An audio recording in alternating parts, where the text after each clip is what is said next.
This is the Radio Generation News. Good morning, I'm Winnie Maganga. President William Ruto has nominated former Kenya Revenue Authority Commissioner General Humphrey Watanga as Kenya's High Commissioner to South Africa. The president also nominated Dr. Julius Murori Mbinjiwe as ambassador to the Vatican, while Ambassador Irene Maswan has been nominated for deployment to London, United Kingdom. Ambassador Judy Muthoni Njau has been designated for Brussels, Belgium, to represent Kenya at the European Union. At least 3 people have been confirmed dead and 6 others rescued after building under construction collapsed in high-rise area of Kibera, Nairobi County. Police say the structure was still under construction at the time of the incident. Nairobi Police Commander Isa Mohamud says those rescued were taken to hospital as authorities continue investigations into the cause of the collapse. Hii ghorofa tulianza kuibomoa kitu saa 2:30. So tumebomoa. So kufika saa 6 ndio hiyo tragedy ikatupata. Ni Mungu wako tu juu hata wengine wamededi bado walikuwa napita tu hapo chini ya hiyo ghorofa.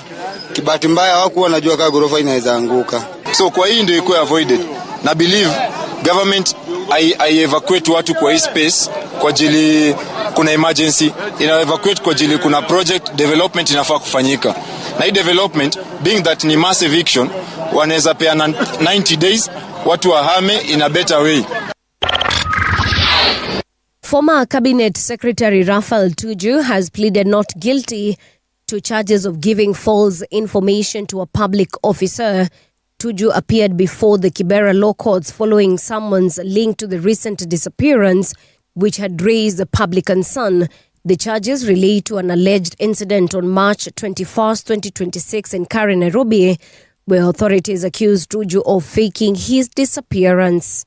So if the DCI would think that for a moment I have any apologies to make to them for having escaped whatever those who are following me, then I like to tell them that they are free to arrest me for hiding, to arrest me for getting away from them, because by getting away from whoever was following me, that's why I'm standing in front of you today.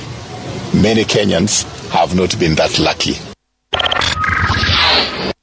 A Los Angeles woman dubbed the Ketamine Queen has been sentenced to 15 years in prison for selling drugs that led to the death of Friends actor Matthew Perry. Jasveen Sangha pleaded guilty last September to 5 charges, including 1 count of distributing ketamine, resulting in death of bodily injury. Actor Perry, who had struggled with addiction for years, was found dead in the hot tub of his Los Angeles home in October 2023. And that's the truth on Radio Generation. Good morning, I'm Winnie Maganga.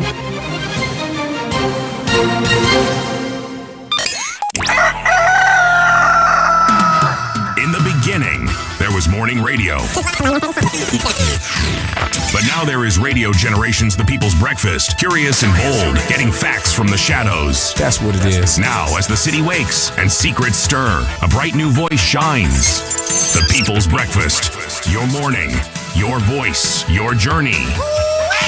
Good morning. Good morning, my neighbor. Welcome to the home of hard truths and bold insights. Radio Generation. A very good morning to you. How are you doing? This is Radio Generation. My name is Mungala Mbuvi. The time right now is 6 minutes past 6 o'clock, and that means one thing and one thing only, that indeed the People's Breakfast is live and direct. Of course, City Muga tunakuanga na hapa kila asubuhi, and most importantly, we have you, the listener, who gives us good company to ensure that the conversations here are as important can be. So we're going to be giving you what is significant about this day, and most importantly, we will also give you that methali that Siti anapendanga kutupatia kila asubuhi to ensure that this particular day actually makes some kind of sense. And this particular morning, and actually for the last 3 mornings, yes, we have been in the country of Kenya, and I believe we are still there. But before Siti does that, habari asubuhi Siti, uko namna gani? Mimi nashukuru Mr. Paul Mbuvi. Nimeona umepata kahawa moto mbeuto. Ndiyo nimepeleka hapo. Nimeona pia umekula mandizi. Mimi kusha kula ndizi. Hiyo ndizi ilikuwa tamu? Maridadi kabisa. Salama salamin. So today being the 9th day of April 2026. Yeah. This is what happened. In 2003, Baghdad fell as US-led forces occupied the city, marking the end of Saddam Hussein's regime. 2003, yeah? Baghdad fell as US-led forces occupied the city, marking the end of Saddam Hussein's regime. I remember this particular day. Nilikuanga form 3. Na nakumbuka tukisoma magazeti venye manzejo US imeingia kule Iraq. And then of course subsequent videos after that, we saw after now Saddam Hussein had been captured. We saw his statues all over Baghdad and Iraq basically being brought down. Yes, by the citizens. Ndio nikasema we kumbe kuduanga mbaya hivyo. Hapana. Hapana. Yeah. You know there are what you call revisionists, eh? Kukiwa kuna jambo limetendeka, ndio, na kuna wale ambao walishuhudia, ndio, ndio kwa kizungu naitanga eyewitness. Ndio hao sasa. Sawa?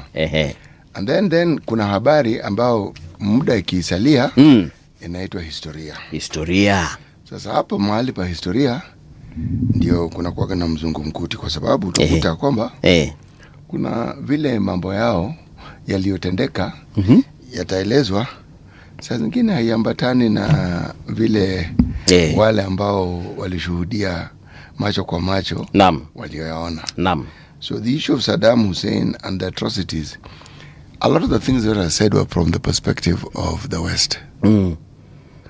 And right now, if you look at what's happening in the area we refer to as the Middle East, and now you look at history afresh, yes, you realize whether it is Iran in the 1950s when a gentleman called Mahmoud Mossadegh was the first prime minister alitolewa, or whether it is Saddam Hussein, or whether it is Gaddafi. Ndio. Shida si ati ni wananchi wa nchi hizo walikuwa hawana shida na hao watu. Ndio hiyo sasa. Shida walikuwa nazo ni zile shida za kawaida ambao watu wanakuwa na viongozi. Nothing alarming. But what they never tell you, what is not said, is the life and the quality of life that people led in those countries. So the issue was never that these fellows are bringing about stability and creating a democracy. No. That was never really the issue. No. It never was. It was something completely different. Kabisa. Okay. Same issue ambayo ilimpata brother yetu ambaye anaitwa Patrice Lumumba. DRC is, if there was a place that God blessed with every mineral known to mankind in DRC, and if there's a place that one could say was cursed, it isn't cursed. It's just that the forces that are keen on getting the resources that it has, yes, mazee wakikutana bwana, utata ambayo iko pale, it's like it will never end. So divisionists are the ones who come in now and give the whole story a twist that suits the narrative that they want to be propagated. If we wanted to solve the problem in the DRC, as Africa, as a continent, we can actually solve it. We could. But we just are not doing it. There's a generation of leadership that must exit. Yeah. For the problems in DRC to end. For problems in Africa to end. Watoke. Sawa. Waende kabisa. Because they perpetuate the problems that we have. Yes. In 1940 as well, World War II, German invaded the Nordic countries of Denmark and Norway. Waliingia pale wakasema na wakafanya ile kitu walifanya huko. Yeah, so that is what is significant. 03 Iraq War. 1940 Germany invaded Denmark and Norway. All right, Titi. Tupatie methali yetu ya Kenya. Leo tunasema nini? Wahenga wanatuambia nini? Wakenya wanasema nini? Wahenga wanasemaje? Chambilecho wahenga. Kupotea njia ndio kujua njia. Si ndio sasa? Basi. Kama ulikuwa unaenda hivi lakini ujipata umeenda hivi. Si unajuanga this is not the right direction after umeshafika destination and realize utajua vizuri sana. Sasa unapiga reverse na hurudi tena. Alafu unaenda ile njia. Hiyo makosa inaitwa one time hiyo makosa. Ndio hiyo sasa. Baada hapo hurudi. It's a wrap my friend. Umejua. Ndio. So kupotea njia ndio kujua njia. Ndio kujua njia. Yes. Na nilikwambia wahenga walikuwa wajanja sana. Si kuna wahenga huko uzunguni walisema hivi. Hao walisemaje? Nimesahau. Nilikuanga na yako ka idea lakini kama usiwe na wasiwasi. Ipe muda. Sina wasiwasi mimi. Hata sijapaniki mimi. Lakini wahenga wa Kenya hawa na wapenda kitu kimoja, walikuwa wanatuambia mambo na hawako wanatupaka mgongo mafuta. Ama ni mgongo wa chupa mafuta. But si unajua tu kuna kitu nilikuwa nasema tu hapo. Sawa basi. Nilikuwa nataka kuuliza swali lakini sio muhimu. No, uliza City usisa. Hapana, siuliza. Cheki City. Hapana. Sasa unajua utanifanya nikuwe curious the entire time. What did City want to ask? Nataka uwe curious, ni muhimu sana uwe curious. Vizuri uwe curious. All right. Ndio hivyo. Sawa basi. Tuingie katika mtandao. Bless you. Asante sana. Tuingie katika mtandao wetu wa radiogeneration.co.ke where you'll see all the trending stories. And not only will you see trending stories, you'll also get to see us, and you'll get to interact with us. Yeah, so why don't you do that? You can also find us on Facebook at Radio Generation Kenya. YouTube, Radio Generation KE. That is where we are at. Please, why don't you interact ili tuweze kupatia salamu. For example, kuna Alex Gioka amesema, good morning Radio Generation. I strongly condemn the attack of Vihiga Senator in Kisumu yesterday. Unfortunately, the goons will just go, never be found because someone in the broad-based government. Okay. The real estate anasema, good morning, watching from the land of 10,000 lakes. How I wish Nairobi had the following agencies: Nairobi Metropolitan Police, Nairobi Metro Transit Authority, Nairobi Department of Transportation. I think the Metropolitan Police is currently being constituted somehow, somewhere. Nairobi Metro Transit Authority, yes, ndio nitangwa. Kuna hii Nairobi something Metropolitan something. Someone Nani was in charge. What's the name of this guy? Peter Kenneth. Is it Peter Kenneth who was in charge of that thing? Anyway, but there's something of that nature somewhere. There's the Nairobi something, which is also somewhere. I'm forgetting the name, but it is something. It is something that the real SC has mentioned. 10,000 lakes. Uko ni wapi? Sina habari. Also Nairobi Metropolitan Environmental Services, Child Protection Services, hiyo iko. Hiyo Child Protection Services iko, and Department of Human Services. Hiyo ndio sijui. John Mutua amesema sema one time. Alafu akasema Qatar niko tuned in. The real ameongezea akasema police should be confined to each county and only cross county crimes and high crimes be relegated to national police. Okay.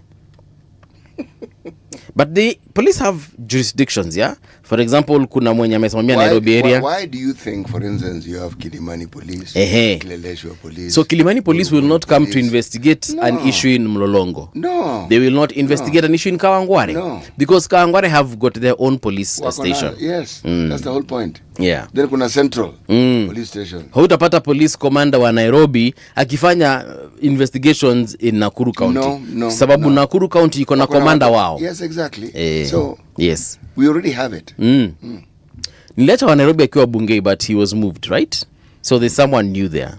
So we do actually have regional police commanders. Kazi ya kuwa polisi Kenya is a precarious job, bwana. Kwa nini? It's thankless. It's thankless, very thankless.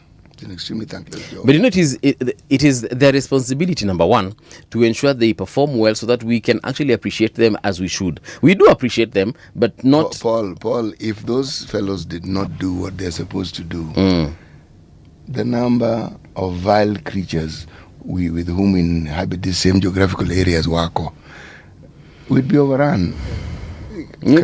Crime would be... Yes, crime isn't... a staple. No. You hear of activities that break the law once in a while, not every day. It's not that we have these nice, wonderful people. No.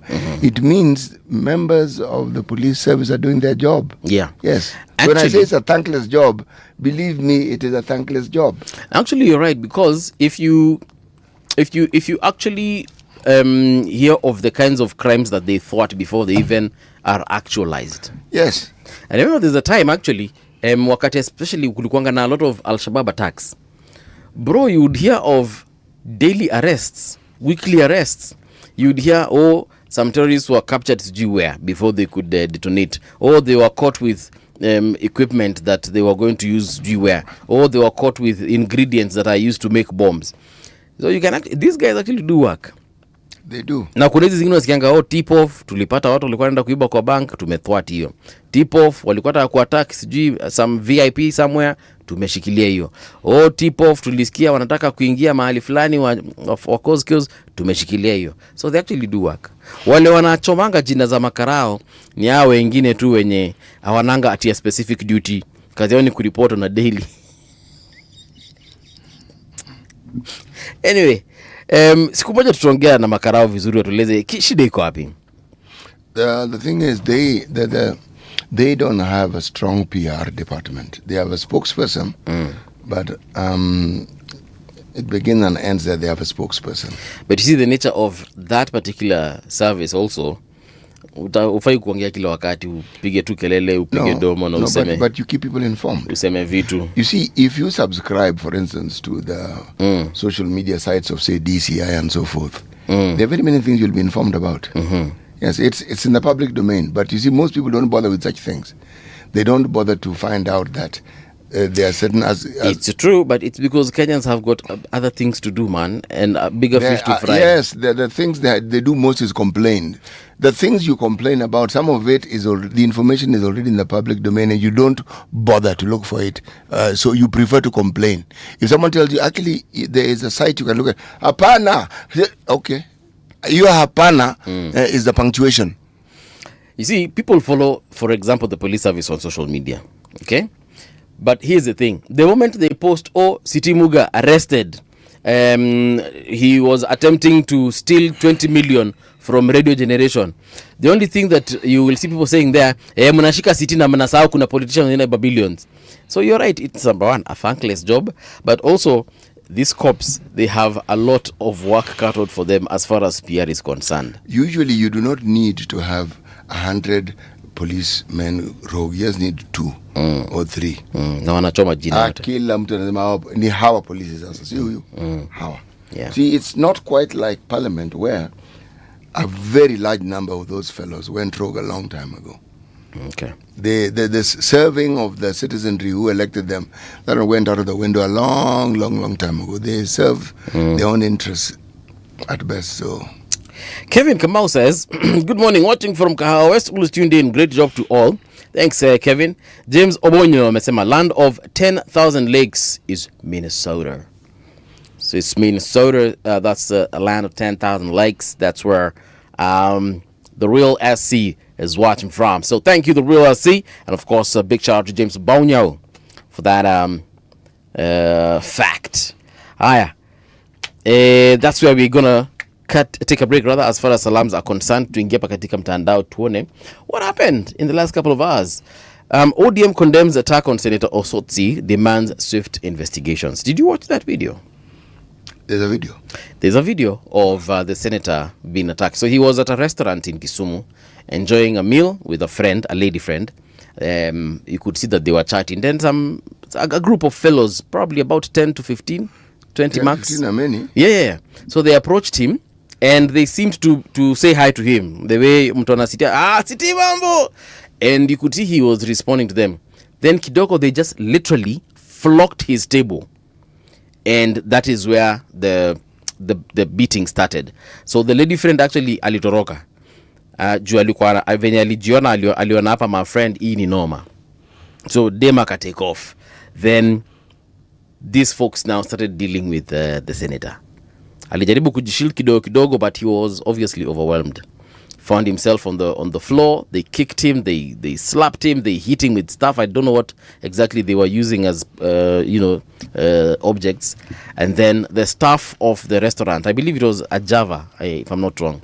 The staff of the restaurant came out and pleaded with the guys to just leave the senator alone, which they did. They left. Then the guy was taken to Aga Khan in Kisumu. Then from there he was airlifted to Karen Hospital Nairobi. But yeah, walimtandika properly. Walimtandika vibaya. Well, there's a guy who kicked him in the face. You know, by the time you're kicking someone in the face, you're not kicking them in the abdomen or the chest or in their legs or face, my friend. Like, there are several things that can go wrong when you kick someone in the face. Several things can go wrong. Number one, they can lose their teeth. Number two, they can go blind. Number two, they can actually die. Yeah, so it was really bad. Governor Orengo alimtembelea hospitali na akapatiana press briefing, akasema bana, this guy is not doing good. Told us that he was disfigured. Well, we saw photos of him lying in a hospital bed. His face was really swollen. So we don't know what's going on as far as that is concerned, but tunajua DCI walisema they are on it. They took the video for forensic. The perpetrators are not difficult to find. No. Where are they? Well, they're in Kisumu. The people who perpetrate violence are known. Yes, the groupings are known. The names of individuals who even head those groupings are known. This is not difficult. What if they were imported from a foreign? I almost said foreign country. No. A different county. Even if they were imported, you will know who they are. The people who export violence are known. The people who lead those groups are known. Kuna jina nilisikia wamepewa. They're called Sengwaya. What's that name in Luo? No. That's not a Luo grouping. But there's a word in Luo that they use to describe the goons that are sent to disrupt political events. Is it Sengwenya? That's what Sangwenya or something. Yeah, they're called that. But that. Every region in that larger former Nyanza province has goon squads. Yeah. Kisii have good squads. Nitongaje onkorokoro? Erenkoko? Our resident Kisii, Edna. Chinkororo, yes. That's the word I was looking for. So you were saying that in the Nyanza province. Migori have their own. Nilikuwa nataka kufikiria kama mkisi ikakata. But yes, Migori have their own. Some genuinely violent people. Those ones will get you killed. Yeah. The Migori ones? Yes. Okay. They'll get you killed. Migori is a border town. Border towns, there's usually a proliferation of small arms. Okay. Homa Bay have theirs, but Homa Bay is not really goon territory. Kisumu is like the headquarters. Yeah. But why did they attack Mheshimiwa here? Somebody sent them. Yeah, but why? I mean, of all the waheshimiwas... Kuna mtu anataka kujipendekeza katika EODM ambao wanalinda ground. Unadhani EODM? Mimi? Let me repeat what I've just said so that you understand. Yes. Kuna watu wanataka kujipendekeza. So they want to show ya kwamba wao wana support ODM. Linda ground. Because Osotsi is Linda wananchi. Yes, he is. Yes, exactly. So, that's it. This is something that had come to an end in Kisumu town. Yes. It looks like it has been revived. Can I be the conspiracy theorist here? Go ahead. What if it is someone who is not even within ODM who's organized this to achieve something within ODM? Yes, to show that maybe, to give this perception that also now maybe the Linda Ground faction is now fighting, they have become physical. Like we were told yesterday, dunamis with Kina Linda Mwananchi. What if? It is very possible. What if also Linda Mwananchi wamesema, let's do this to ourselves so that we can make it look like Linda Ground. As in, imefika mali Kenya, you don't even trust anyone now. But for Osotsi to be sitting there quietly, something he has done before, and he has never felt that he was in danger. Yes, but you know, one question I was asking myself, and I was actually having this conversation yesterday. I was asking, where was his security? Because I know senators are assigned security. They were withdrawn, according to what some of them were saying some times back. Yes. You don't tell me that these Linda Ground people, Linda Mwananchi people don't have security? You said it. There are narratives in this country that are spread. One of them is that these fellows who are in Linda, what they ground or machine, whatever they are. Mwananchi ni akina Sifuna, Ground ni akina Oburu. Okay, Mwananchi. It is said that their security was withdrawn, but if you had one security guard, what would he do against 15 people? He has a gun. So these guys had... What makes you think they didn't have guns? Yeah. Anyway, in a statement released yesterday, ODM chairperson and Homa Bay Governor Gladys Wanga described the incident as unacceptable and urged security agencies to move quickly to establish what happened and ensure those behind it are held accountable. You know, Mimi, being the man that I am, I was saying, what if the lady that he was with ni demi ya mtu na mtu ndiye alituma guns? Yeah, it's possible. No. Walisema bwana, by the way, it is possible. It's very possible. Umse bwana kona demi yangu nini bwana Omera twendeni. Then very possible. Then they went and descended on him. Zile za nikona na demi yangu tena wewe utanijua. Tie senator nini? President Ruto set for first address to Nairobi MCAs since devolution. Yeah, so President William Ruto is set to meet members of the Nairobi County Assembly on Thursday in a session where he will directly address ward representatives at City Hall, marking the first time a head of state is formally engaging the assembly since devolution began under the 2010 Constitution. A communication delivered to Speaker Kennedy Ngondi indicates that head of public service Felix Koskei confirmed the president will attend the sitting, which is scheduled to start at 2:30 p.m. following an invitation extended by the assembly. And so he's meeting them when again? Thursday. Today. All right. All the best, man. I hope whatever comes out of that meeting, itatusaidia. Ruto nominates ex-KRA boss Humphrey Watanga as High Commissioner to South Africa. Actually, he nominated several people yesterday. I think about, 4? Or was it 3? Yeah, so in the same dispatch, the president nominated Dr. Julius Murori Mbijiwe as ambassador to the Vatican, further signaling Nairobi's continued engagement with key global institutions and religious diplomacy channels.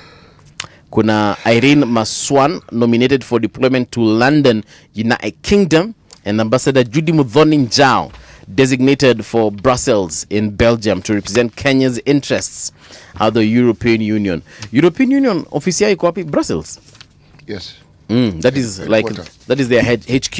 Yes. Okay. So sawa. One last one before we get into the traffic updates. Kenya Pipeline Company assures public of adequate fuel supply and dismisses reports of shortages at petrol stations.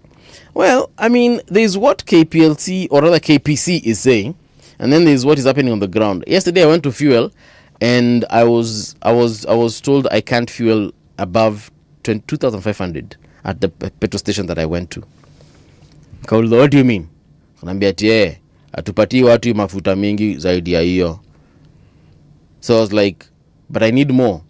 I almost told the guy I'm going to Mombasa. I can't go to Mombasa on 2,500 worth of fuel. Akanambia sasa ukitufanye uende tu to the next petrol station wakuongezee. So I was like, hey. But yeah, that is what is happening on the ground, city. Yes, I've been told. I'm informed of these things. When you cap fuel for motorists, I don't know if this was a decision by government or just by the fuel oil marketers. I don't know, but mtu kama anaenda long distance, I'm driving to Uganda. So you're telling me I can't fuel above 2,500. Why? Is it in all petrol stations? Well, the one that I went to, but I'm just saying, even then. Another one to determine whether it's widespread or it's just in the particular petrol station that you're in. Yeah. No, that guy, the one that was fueling, when I was handing him the money, because he told me, you can't fuel beyond 2,500. I was like, okay, fine. Okay, yo. Then when I was giving him the money, I was like, mungana movie. Fanya hivi. Yako ni ngapi? Then now he topped up. And I was like, but I thought you said, he was like, hapana, wewe enda kuwekea. So I didn't have to go to any other petrol station, but I was like, why are you guys capping for folks? Because as I told you, the assumption is that the government is capping. I don't think it's the government. It is not the government, sir. Yeah. It is not. If it was the government, they would have told you. Yes. They're stopping people from panic buying. But panic buying, what are you going to do? A car has one tank. Yeah. So what are you going to do? Unajua kwa mtu anakuja anasema jaza. Yes, so? Si mumjazie. Yes. Shida iko wapi? Na yule mwenye kwa nyuma yake akisema pia jaza. Si wanauza fuel. Yes. Is that not good business for them? It is. Watu wakijaza. It is. The story about the hoarding seems to make more and more sense as you think about it. Yes. But that we were told that we had, at the time it was spoken of, 16 days of reserves left. Yeah. It raises the question not of the days left, but why it is we do not have a reserve. The story goes that the guy called Haron Mwau, the story goes, yes, he had proposed that Kenya builds a reserve in the area of Sultan Hamud. Okay. Lots of land. That's around the area where si alikuwa MP wa Kilome. Yes, Kilome MP Makueni County. Huko ni kwao. I don't know what it is that happened according to the story. Yes. The storage story went this way, and that way, and then it died this way. Okay? The people who have reserves are the Rwandese. Yes, I remember we said that yesterday. Talked about yesterday. Now, I do not understand how, being business minded, and we had the land. Right now, we don't have the land because those ranches, people have increased. You are not going to build something of that sort amidst very many people. Yes. At the time it was proposed, if that story is true, it made sense. But if not, then we still have land in this country. Why not build reserves now? I don't know. Why do we have reserves only for 30 days? There's nothing strategic about 30 days. If we had 6 months, now we begin the journey of strategy. Because we don't only buy oil or process the oil for our country. It's for other countries, our neighbors as well. Don't we see? We have an idea, we don't do it, our neighbors pick it up, implement it, and they move on. Yeah. Hapo ndio nakubaliananga na watu wengine wa Kenya wanasemanga hii Kenya mimi siji ni shida yetu tunakuanga nini? Tunakuanga kidogo tumetupa mbao. I actually agree with those Kenyans who think that way. We have thrown the piece of wood. Yeah, we have thrown that piece of wood and we cannot find it. All right. Let's do this thing we call traffic updates. Sasa tujue tunakwama wapi na tutaenda aje. Si ndio? Traffic. So here is a map of Nairobi showing that Nairobi is looking good at the moment, apart from that space at Pangani. Hapo Pangani ukitoka sehemu za utalii ukiingia ukitaka kuingia CBD utapata ka traffic, but beyond that everything is moving quite well. But I understand this traffic obviously is because of everyone coming from all directions. Kuna watu wanatoka huko Muthaiga, kuna watu wanatoka Kiambu Road, kuna watu wanatoka kule kunaitwa aje Thika, so nyinyi wote mnapatana pale alafu mnapeana traffic. But don't worry, you're moving nonetheless. Muranga Road iko fitting. Ngara pale hivyo mali kuna hanga na hiyo Globe Roundabout iko fiti kabisa, no complaints whatsoever.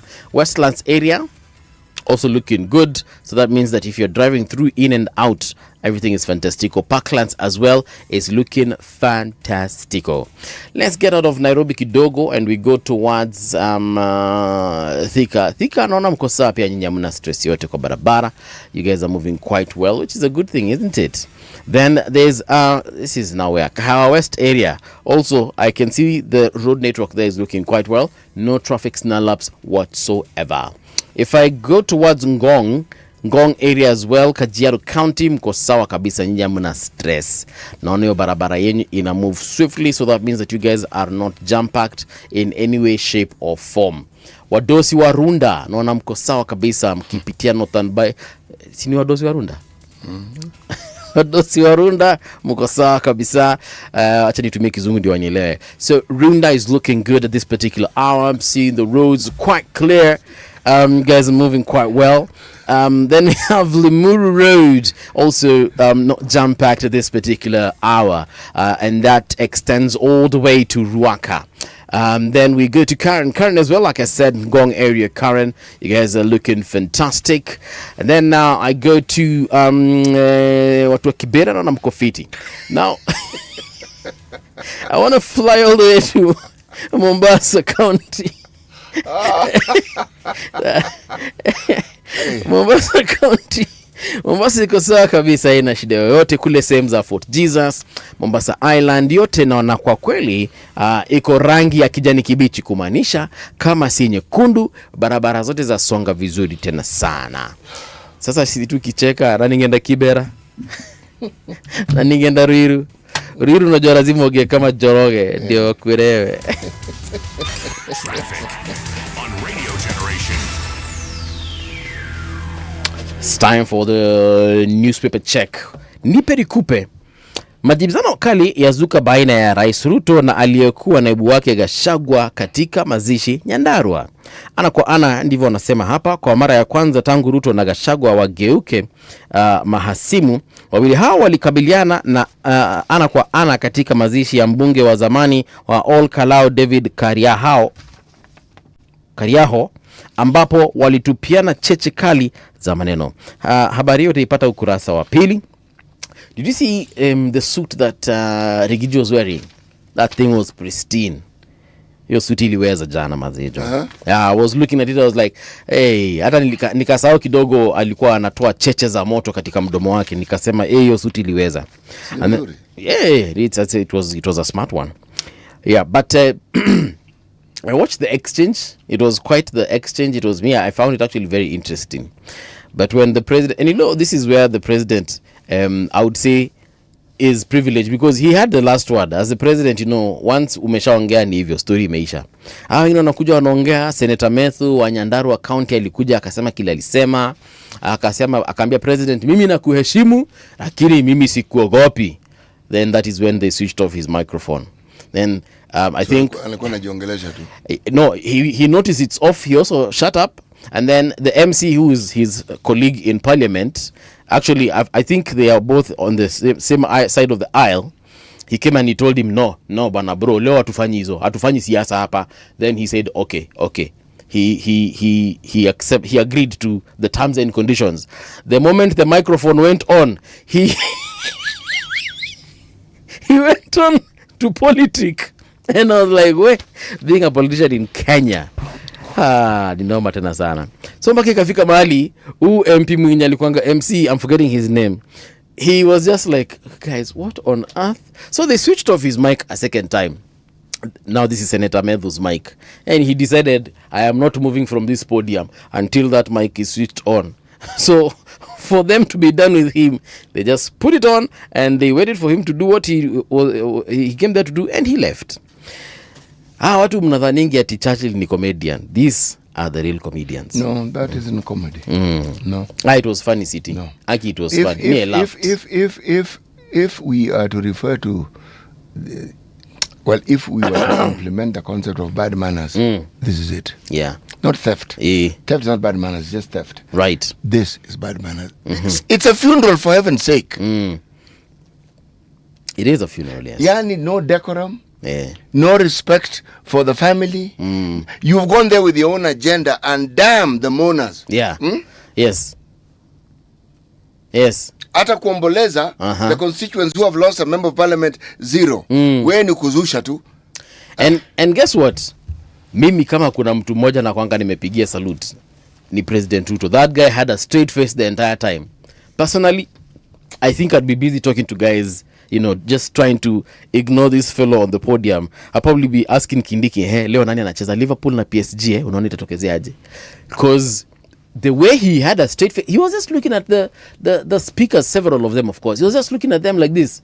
And I was like, oh my. Then I remembered what Owidi said yesterday. That yes, people have called the president a dictator. But I don't think there's any dictator who would be as calm as President Ruto when you guys are talking to him like that. Mungekuwa mulimalizwa kitambo sana. But you ask the question and have it answered. Yes. Look at East and Central Africa. Look at the presidents.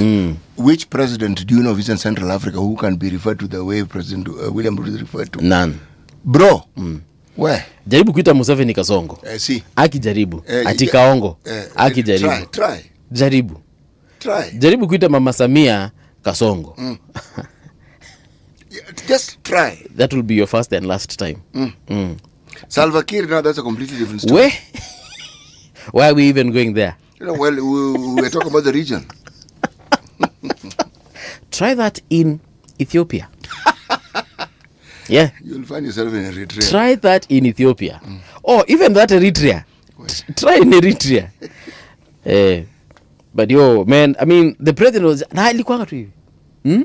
Naangalia tu mnaongea, mnachapa story. Yako tu sawa tu.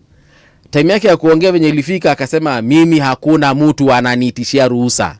mimi ni rais wa Kenya. Bro. Mpango wa kudhibiti vyuo vya dini, huenda serikali ikaanza kudhibiti vyuo vya mafunzo ya kidini hivi karibuni, na wanafaa kufanya hivyo. Walikuwa wanangoja nini? Hiyo utaipata katika ukurasa wa pili. Osotsi apigwa Kisumu. Seneta aliulizwa mbona anapinga serikali. Yes, I remember that actually was part of the reason why they tandiked him. Yeah, seneta aliulizwa mbona anapinga serikali jumuishi, yani broad based government, ilhali yeye ni kiongozi wa ODM. Arsenal and Bayern guu moja ndani ya 4 bora UEFA. Arsenal na Bayern wamefuzu, wameenda katika I think ni nusu finali sasa ya hiyo kitu tunaitanga UEFA Champions League. Trump ainua mikono japo kwa ujanja. Vita dhidi ya Iran vya 6 kwa wiki ya pili, huku Hormuz ikitarajiwa kufunguliwa. Hiyo utaipata katika ukurasa wa pili. So they've said for 2 weeks no fighting. Then after that they go back to fighting. Mafuta yaanza kuadimika. Magari, pikipiki za kosa mafuta katika baadhi ya vituo nchini, uhaba ukijitokeza. Hiyo yote ipate katika ukurasa wa pili. Haraka tuingie pale katika The Standard. Pulling no punches. Yeah, these guys went all off, yani. All out rather. Former Deputy President Rigathi Gachagua had bided his time, and when the moment came, he seized it with both hands. He turned a national program into his own stage, tearing into President William Ruto and his allies with the voraciousness. Voracious. Voraciousness. Yes. Okay, for voraciousness of a wounded tiger. He set the pace, lobbing epithets at Majority Leader Kimani Ichung'wah. It's not Effie. Tuendelee. Epithets. Yes. Epithets. Yes. Yeah, okay. So lobbing epithets at Majority Leader Kimani Ichung'wah, National Assembly Speaker Moses Wetangula, and his replacement Kithure Kindiki. Each of them listened uncomfortably. Really? These guys are very comfortable, bwana. Grinning and fidgeting. As if that were not enough, Gachagua introduced his team, even singing as though he had all the time in the world. By the end of the solemn event, it was clear to the captivated crowd who held the ground. President Ruto himself, a master of comebacks, fell back on calls for decorum, but the damage had already been done. Had it. So Gachagua spoke in Kikuyu several times. Adomanyo ba, wakajibu hapo. And for me, I was looking at him being in his natural habitat, which was okay. And the people there, cheered him on. And at one point, before he exited the stage, he told them, look guys, I want when the president, when he comes here, please give him the respect that he deserves. I mean, at the end of the day, ni modhamaki, lazima mufanye nini? Ni lazima mumusikize. Modhamaki means king. So he's the king, so guys, relax. And he asked them several times, are we together? They were like, yeah. They were like, yes, again and again and again. For me, I looked at it as him asserting the fact that, guys, I am the king in the mountain. So that happened. But yes, hapo kwa Wetangula, aliambia Wetangula, bwana, nasikianga unaniongeleleanga huko parliament, hiyo story sitaki kusikia tena. Kama mna kitu ya kufanya mfanye kitu kingine, lakini Gachagua asikwe topic.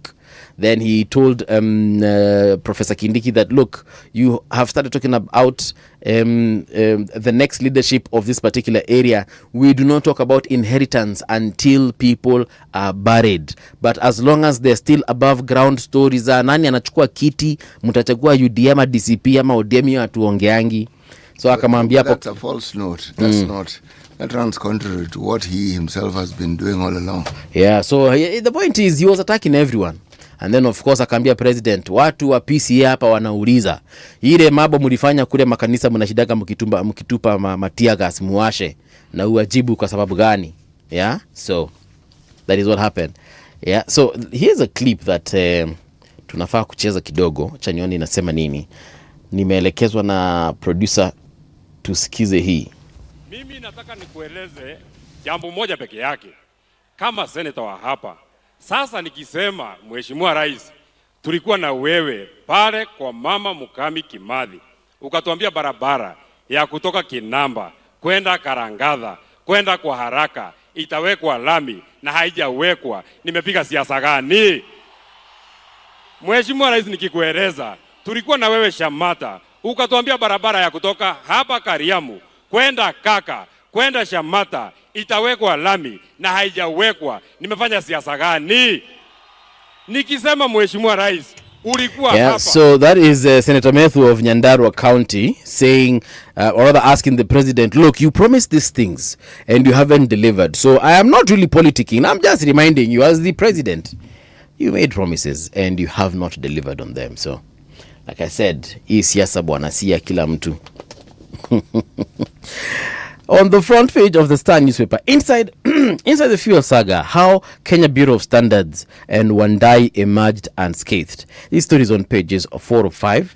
You can read it once you get your paper. Ex-Cabinet Secretary Tuju denies charges in false information case. That story is on page 9. Kenya and other global south countries seek fair share in new pandemic agreement. Kenya and other global south countries seek fair share in new pandemic agreement. There's a new pandemic? Answer is on page 2. Shall check it out. Documents show CS was to a large extent excluded from decision making. This is as far as the fuel saga is concerned. And then on trade, Ruto and Gachagua, not trade. This is actually on politics. Ruto and Gachagua tear at each other in battle for Mount Kenya. CT, over to you. Thank you very much. The Daily Nation has at its headlines something fairly interesting. It reminds me of a movie I once watched. But Name I of the will movie? avoid it for the time being. I will look at the Business Daily. Then I will then head in the direction of the, should we say, the more dramatic Daily Nation. Road contractors relief in fresh 20 billion debt repayment. Road contractors have been paid a fresh 20 billion as the government races to clear pending bills which stalled projects last year amid cash flow challenges for the service firms. Jumbo Jet to launch Entebbe Dar flights as it acquires new planes. That's fairly straightforward, isn't it? CBK maintains base rate at 8.75% in April review. Central Bank of Kenya has kept the base rate unchanged at 8.75%, pausing the run of cuts in the previous 10 monetary policy committee meetings as it monitors the effect of the Iran war in the country's inflation. Sawa. Fate of recall 12 billion controversial petrol unknown. The fate of the condemned 11.8 billion worth of petrol remains unclear amidst claims that oil marketers that the imported cargo cannot be retrieved from the Kenya Pipeline Company's network. The firm that imported the fuel, One Petroleum, yesterday asked oil marketers to cancel their orders in line with the government directives to exit the fuel from the country. But the three executives who spoke on condition of anonymity reckoned that the cargo had already mixed with previous talks in KPC pipelines, casting doubts on the state's orders to recall the cargo from the market. This we spoke of yesterday, did we not? We did. Yep, so I will not repeat it. Okay. Kenya Railway KPA locked in 6 billion SGR loan breach row. The RAO. The Kenya Ports Authority and the Kenya Railway Corporation are locked in a dispute over the transfer of 5.9 billion to an escrow account for the repayment of a Chinese loan made to build the Mombasa Nairobi Standard Gauge Railway. Auditor General Nancy Gathungu said the failure by KPA to deposit $45.8 million, that is 5.95 billion, escrow account is a breach of the terms of the SGR loan between Kenya and China that was signed in 2014, exposing taxpayers to penalties. KPA has disputed the transfer amid its obligations to feed the SGR with cargo once putting on the spot. Bana. Mimi story ya SGR misielewi. I like when you umeinua mikono bwana. Ni nini uelewi nikueleza? No, you see, 2014. Yes. Ukipiga hesabu na that's 12 years down the line. This money has been paid. And if you look at just the trail of money that has gone through Kenya Railway to supposedly offset that particular debt, it's close to 600 billion shillings. So hii pesa yote bado wanaangalia ni nini? Tunalipa nini? Hiyo kitu ili cost how much kutengeneza? Bwana, that figure mimi sielewi. Mainly, when I first heard of it was 300 and something billion. But so far we have paid 600 billion. When I tell you sielewi, that's exactly what I mean. This duplam law doesn't apply in these things. Hapana, hiyo ni sisi tukikopa pesa kwa bank. Yes, Kenyans, when Kenyans borrow money in a bank. This saga of the SGR is just deepening. I don't understand. I honestly don't understand. It's like a bottomless pit. We just keep paying. That is why that issue of Jimmy Wanjigi odious debt comes into play. I'm not saying that this is an odious one. Oh, this builds nicely into what Jimmy Wanjigi has spoken of. And remember, Jimmy Wanjigi's reference is always documentation from the central bank and from Treasury. And Auditor General. That's his reference point. No mathematics, no Pythagoras theorem. No. He's not like he's pulling facts from the sky. No. This is what the Auditor General's report has. These are the central bank reports. This is the Treasury reports on this matter. Because when we pay debt, it is known. It is in the public domain. This is what we have documented as having paid. This is what we were told we owed. So why are we saying we still owe? President Uhuru claims to have paid 5 trillion shillings in debt. We are the only country who pay off debts and the debts keep increasing. How do you do that mathematics? How? So when you saw me lifting up my hands, my brain just went into a jam lock. I said, no, I'm not reading this thing anymore. This is why the subject of odious debt that Jimmy Wanjigi was harping on for the longest time becomes a critical factor when you're discussing this economy and the 2027 election. For this simple reason. If it is true that 60% and above, and sometimes up to 80% of our revenue goes to paying debt, so we are working so that we can pay debts. Surely, should this debt not be changing or moving? It should. Yes. And then why is it not? Why? Everything around our debt is opaque. Everything. Why? Straightforward. We borrowed. Yeah. How much of that money went to the consolidated account? What are the repayment terms? How are we repaying? If you're to. Somebody who doesn't address the issue of debt, if they want to be president, cannot be president of this country. Because if we do not manage the issue of debt, everyone who comes in is going to be explaining how they need to borrow colossal sums of money to ensure that the country keeps running.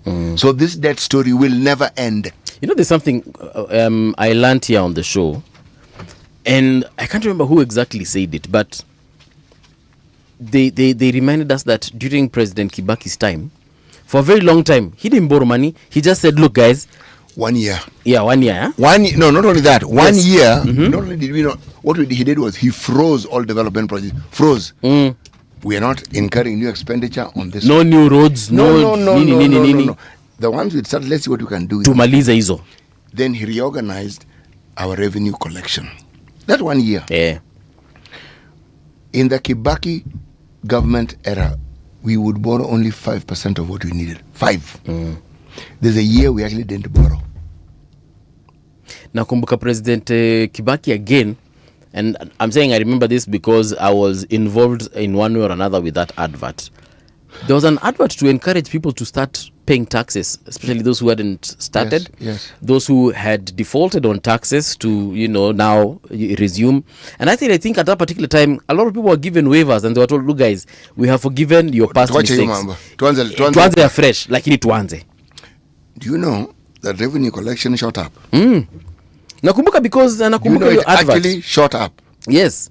Nakumbuka hiyo wakati hata maybe ndio historia ya kulipa ushuru ni kujitegemea started. You see what happened was this.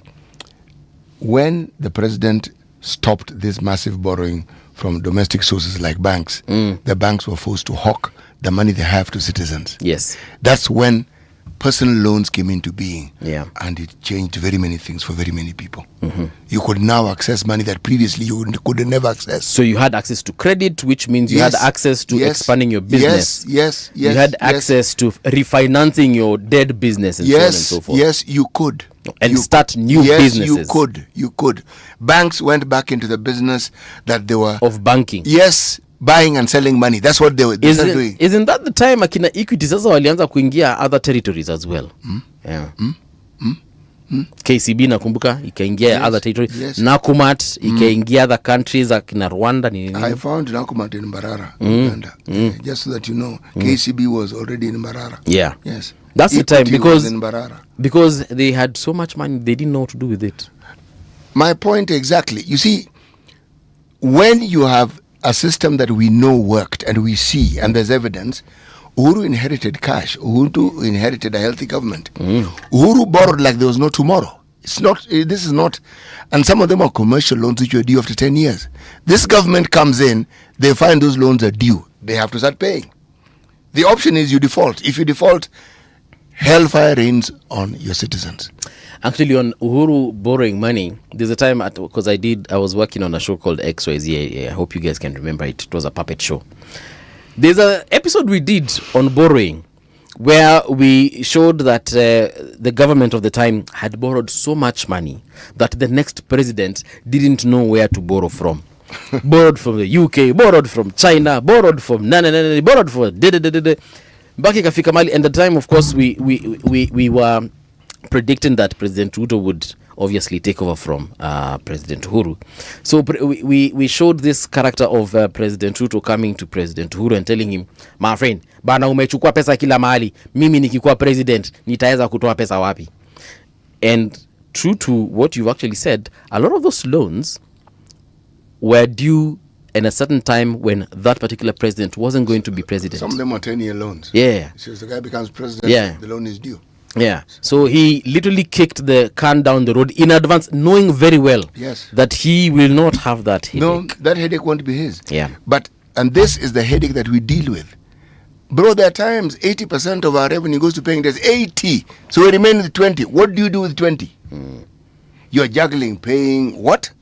The debts that are owed to contractors.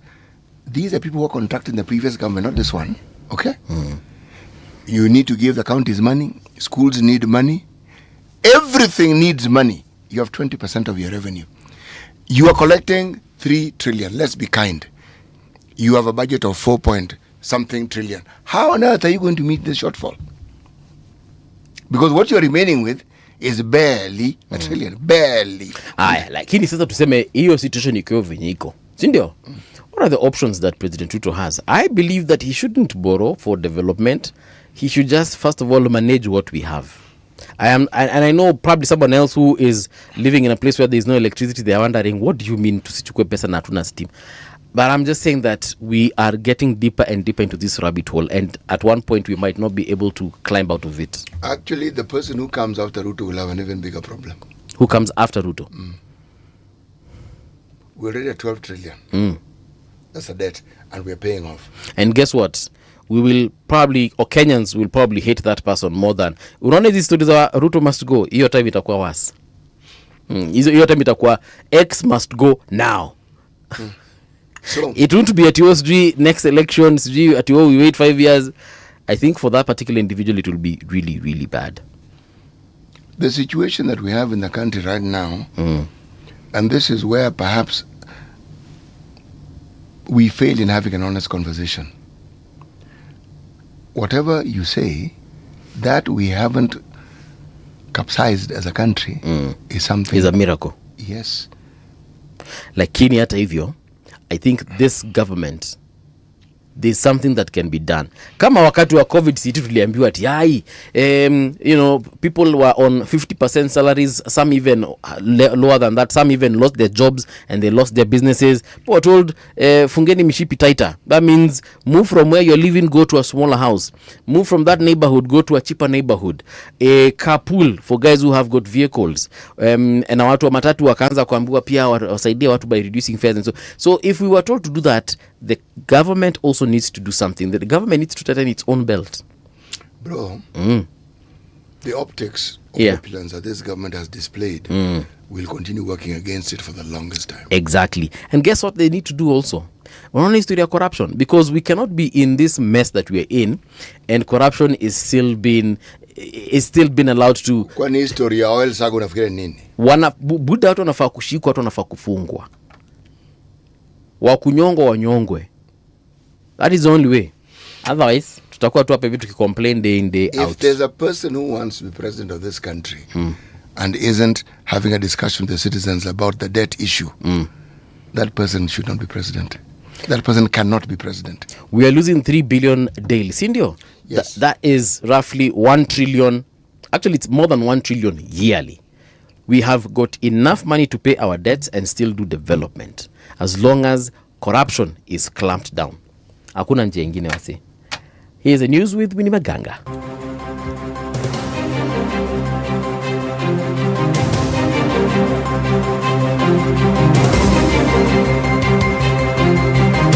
This is the Radio Generation News. Good morning, I'm Winnie Maganga. The Orange Democratic Movement has condemned the attack on Vihiga Senator Godfrey Osotse in Kisumu. In a statement, party chairperson Gladys Wanga called for quick investigations and action against those responsible, warning of a rising political violence in the country. Senator Osotse was injured in the attack that occurred in Kisumu on Wednesday and was later moved to Nairobi for further medical care. Meanwhile, the DCI says it has begun a probe into the incident. A witness in the Rex Masai inquest has told the court he had gunshots during protest in Nairobi before seeing Rex start to limp as crowds fled. He described a chaotic scene with people running in different directions after the shooting. Medical evidence presented in court shows Rex died from a single gunshot wound that caused severe bleeding. Rex was killed during the anti-tax protest in 2024. Internally, the main area where I saw the findings, muscles of the right thigh, which had a lot of bleeding. The spleen was shrunken, which is seen in persons who lose a lot of blood over a short period of time. CCTV footage that was brought from ABSA, there was questions as to who can authenticate these materials. Gleaning from experience of a kisser, we believe is relevant to clarify the authenticity of those materials. Energy CS Opiyo Wandayi is today expected to appear before the National Assembly's Energy Committee over allegations of substandard petroleum imports. Lawmakers said the matter is urgent, warning that any lapses in the fuel supply chain could put consumers at risk and affect the stability of the sector. Committee chairperson David Gikaria says the probe will be thorough as the integrity of the Kenya's petroleum supply chain remains critical. Majukumu yetu kama ilivyo katika standing orders zetu ni kuinquire chochote ambaye kinahusika na mambo kama haya. So kulingana na waziri ambaye ametoa statement zake, na ninataka kuamini ya kwamba waziri anaongea ukweli kwa sababu yeye ndio ametunukiwa majukumu hayo ya kuweza kutuambia, na kama amesema tuko na mafuta ya kutosha kwa wiki 2 ambazo zinakuja, tuko na uhakikisho ya kwamba tutamwamini kwa sasa, kwa sababu unless kutatokea makaratasi mengine ambaye atatuelekezea kuoneshana kweli hakuna mafuta ya kutosha. The head of Presidential Special Projects and Creative Economy, Dennis Itumbi, has dismissed claims that a play by Moi Mbiruri High School was banned over reference to Singapore. Speaking on Citizen TV on Wednesday, Itumbi said the production was not banned, as reported by some media outlets. He explained that adjudication records show the play was ranked 4th at the regional level and therefore did not qualify for the national stage. This play was not banned. I have the adjudication sheet from the adjudicators and it's signed, plus the adjudication notes. This play got 82%. This play was number 4 in the Eastern region. I script plays. Even this year I had a play in the Eastern region. At the sub-county level, the play was number 2. At the county level, it was number 2. At the regional level, it became number 4. The issue at hand is not what Malala is. Malala doesn't even know what happened to this play. In fact, we had to inform him as this show started what happened to it. He asked the question. But because he's used to just speaking without facts, he had to speak about something. He doesn't even know the title of this play. More than 500 people accused of links to military violence have been brought before the courts in Nigeria. The hearings began on Tuesday in Abuja, where 227 suspects were formally presented before 10 judges at the High Court in what authorities describe as a phased process. The charges relate to involvement in attacks and support for extremist activities, especially in the northeast, where the insurgents by Boko Haram first took root 17 years ago. And that's the truth on Radio Generation. Good morning, I'm Winnie Maganga. The views and opinions expressed on this program are those of the guests and do not necessarily reflect the views of Radio Generation. Radio Generation assumes no responsibility or liability for the interviewee's views. This is Radio Generation. In the beginning, there was morning radio. But now there is Radio Generation's The People's Breakfast. Curious and bold, getting facts from the shadows. That's what it is. Now, as the city wakes and secrets stir, a bright new voice shines. The People's Breakfast. Your morning, your voice, your journey. Good morning. Good morning, my neighbor. Welcome to the home of hard truths and bold insights. Radio Generation. A very good morning to you and welcome back. It is now 7 minutes past 7 o'clock on Radio Generation, The People's Breakfast. I want to give a few salams before we get into this conversation this morning. Situ uko salama? Mimi niko mzima kabisa na ngoja tu nimweleze kaka mpendo hapa the proverb of the day. For sure. Tuma salamu kwanza. Kunae Orlando, sitasoma messages juu ziko mingi kadha wa kadha, but kuna Morris Andati pia, kuna Shariki nimekuona pale, Real SC, na nani mwingine ambaye anaweza kuwa nimesawa, Hesbon, Sidon, na wale wengine nitaendelea kusoma your messages as they come through. But in this particular hour, we do have in the studio Senator for Busia County, from Busia County. It will take me a while. Honorable Okia Omtata. Mheshimiwa, good morning. He's a Kenyan senator. Good morning. Yes. I'm a member of the Senate. Yes. From Busia. Okay. Yes. I believe Senator Cherargei also told me the same thing. Well, yes. It will take some time getting used to. It is beginning to take traction. Yes. I'm seeing now many people realizing that they are senators of the Republic. Right. But they come from somewhere. Okay. Yes. All right. It's a pleasure to have you here today. Thank you, brother. Tumekutafuta sana na leo tumekupata. City yako na methali kama ilivyosema. So City, why don't you share with the senator before? Najua tangu mzee Raila age. This is the first time I'm doing a show. Oh. Really? Yeah, I decided to. If you have noticed, my fingerprint in public spaces is very light. You have been absent. Yeah, it was one doesn't hear of you at all. Yeah, I stepped out.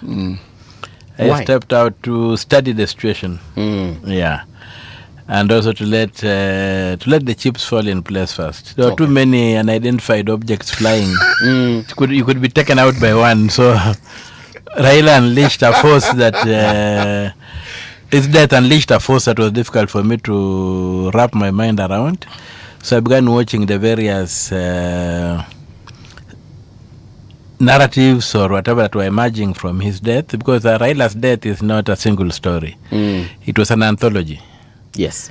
Yeah, so that anthology I kept on doing various strands, and now it's beginning again to settle. Some clarity is beginning to come up.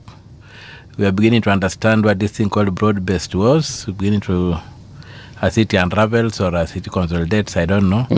But we're beginning to get some clarity. That's why I'm now again rearing my head out like a tortoise. Yes. Out of a shell to come and stand in this space again and yes, see how I can engage with the new normal that has come up with the absence of Raila. Yes. Yeah, so this is the first show I'm doing since that time. Actually, I think the only other time I saw you publicly, and I could be wrong on this, is when you made a statement at the burial of the late Cyrus Jirongo. That's the only other time I saw you. Yes. Yeah. Okay.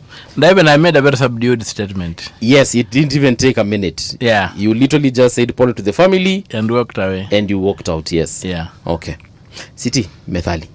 Yes, our proverbs for the whole of this week are from the Republic of Kenya. Kupotea njia ndio kujua njia. Yeah, that one is a standard thing that even yesterday I was listening. One of my pastimes yes is space. right from the time when I studied cosmology, from the philosophical angle of the universe, to the modern attempts of science to integrate with science, with the understanding where are we, what is life, what are we. So yesterday they were talking about the super rockets and the super shuttles that Elon Musk has been building and doing whatever. And they was asked, you have failed so many times. And they said, don't we're going to learn how to do these vehicles. Yes. Is to keep on making mistakes until we eliminate all the mistakes. True. And then we shall have known how to do it. True. Then the one we shall do after we have fixed all those mistakes, we will do one and it will just be the perfect one. Exactly. So we are not going to die we are not going to give up.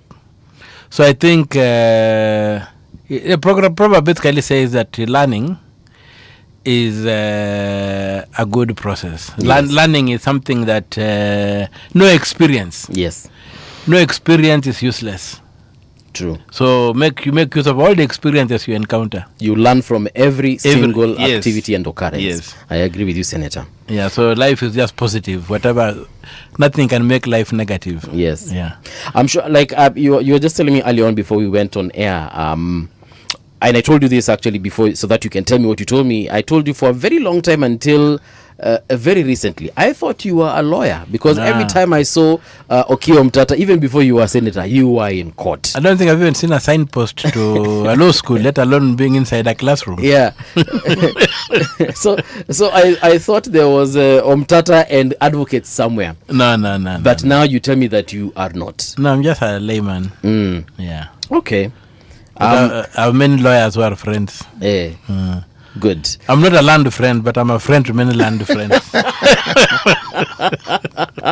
I need you to make a comment on what happened to your colleague yesterday, that is Senator Osotsi.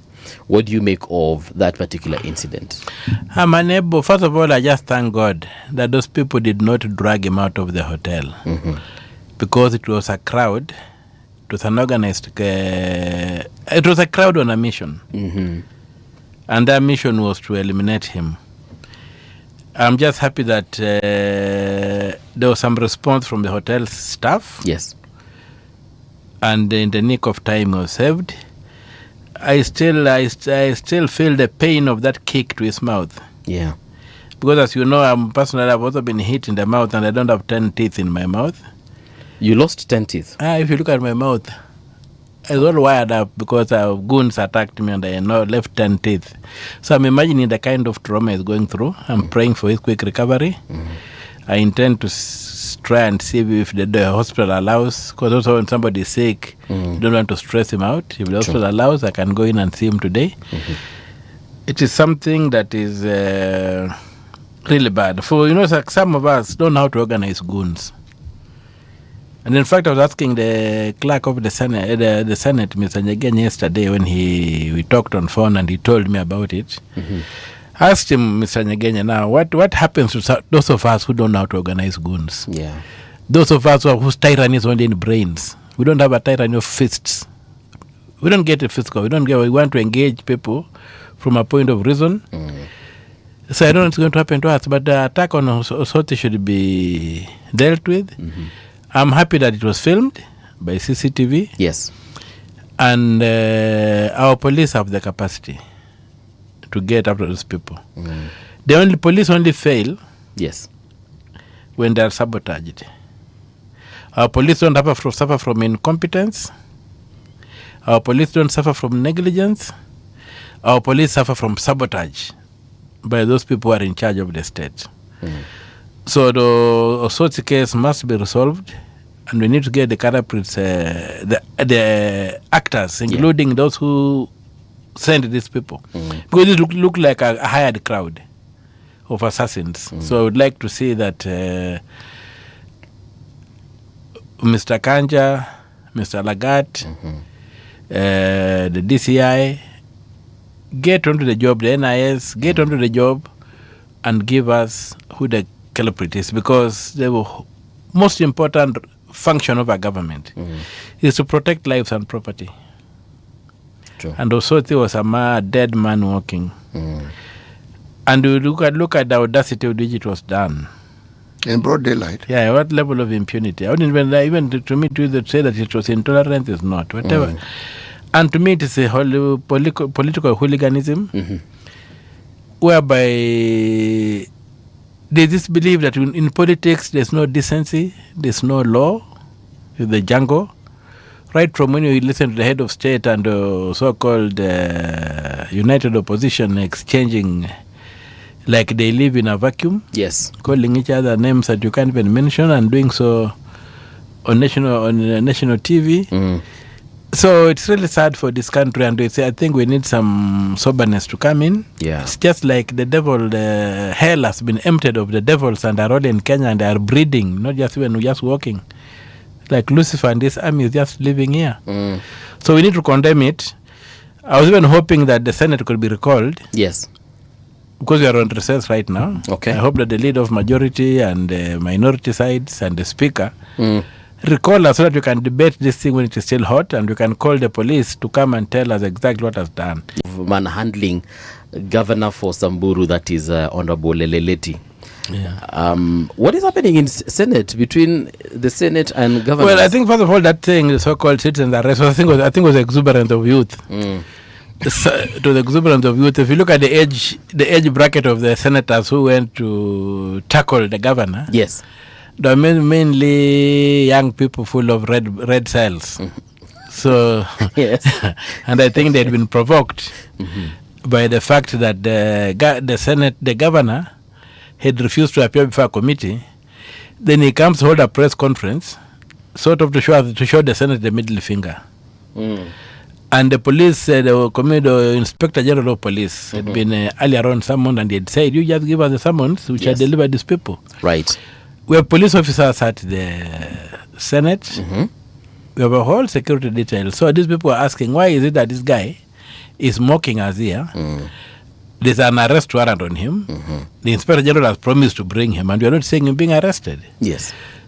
So, in the atmosphere, somebody, I think it was Senator Eddie Okech, yes, who said, why don't we effect citizens' arrest? And I think those whose bodies are still young and can recover quickly from blows. Walked out. And went and arrested this governor. Engaged in what transpired. Okay. Yeah. But the issue is that there's a law, and that's why I'm talking again about impunity. Right. The law is very clear. The governor, first of all, there's nothing, the governors appear as individuals. So the idea of saying that there was a committee, or whatever it's called, a council of governors has passed a resolution, it's an animal that was created by the National Assembly in the Act. It's an act of parliament, it's not in the constitution. Okay. And the issue is this, they are summoned. The questions that are asked by senators, yes, are questions by the Auditor General. They've got the entry and exit meetings that they hold with the Auditor General, and he does his work and he asks them questions. Now, the Auditor General then does a report. Yes. In that report, if there's no issue, he usually clears the governor. All right. And the county. If there are issues, he escalates them in the report and says there is need for action on these issues. Now, when these reports are submitted to the Senate, the clerk of the Senate then writes to the individual governor saying, these issues have been flagged in your county.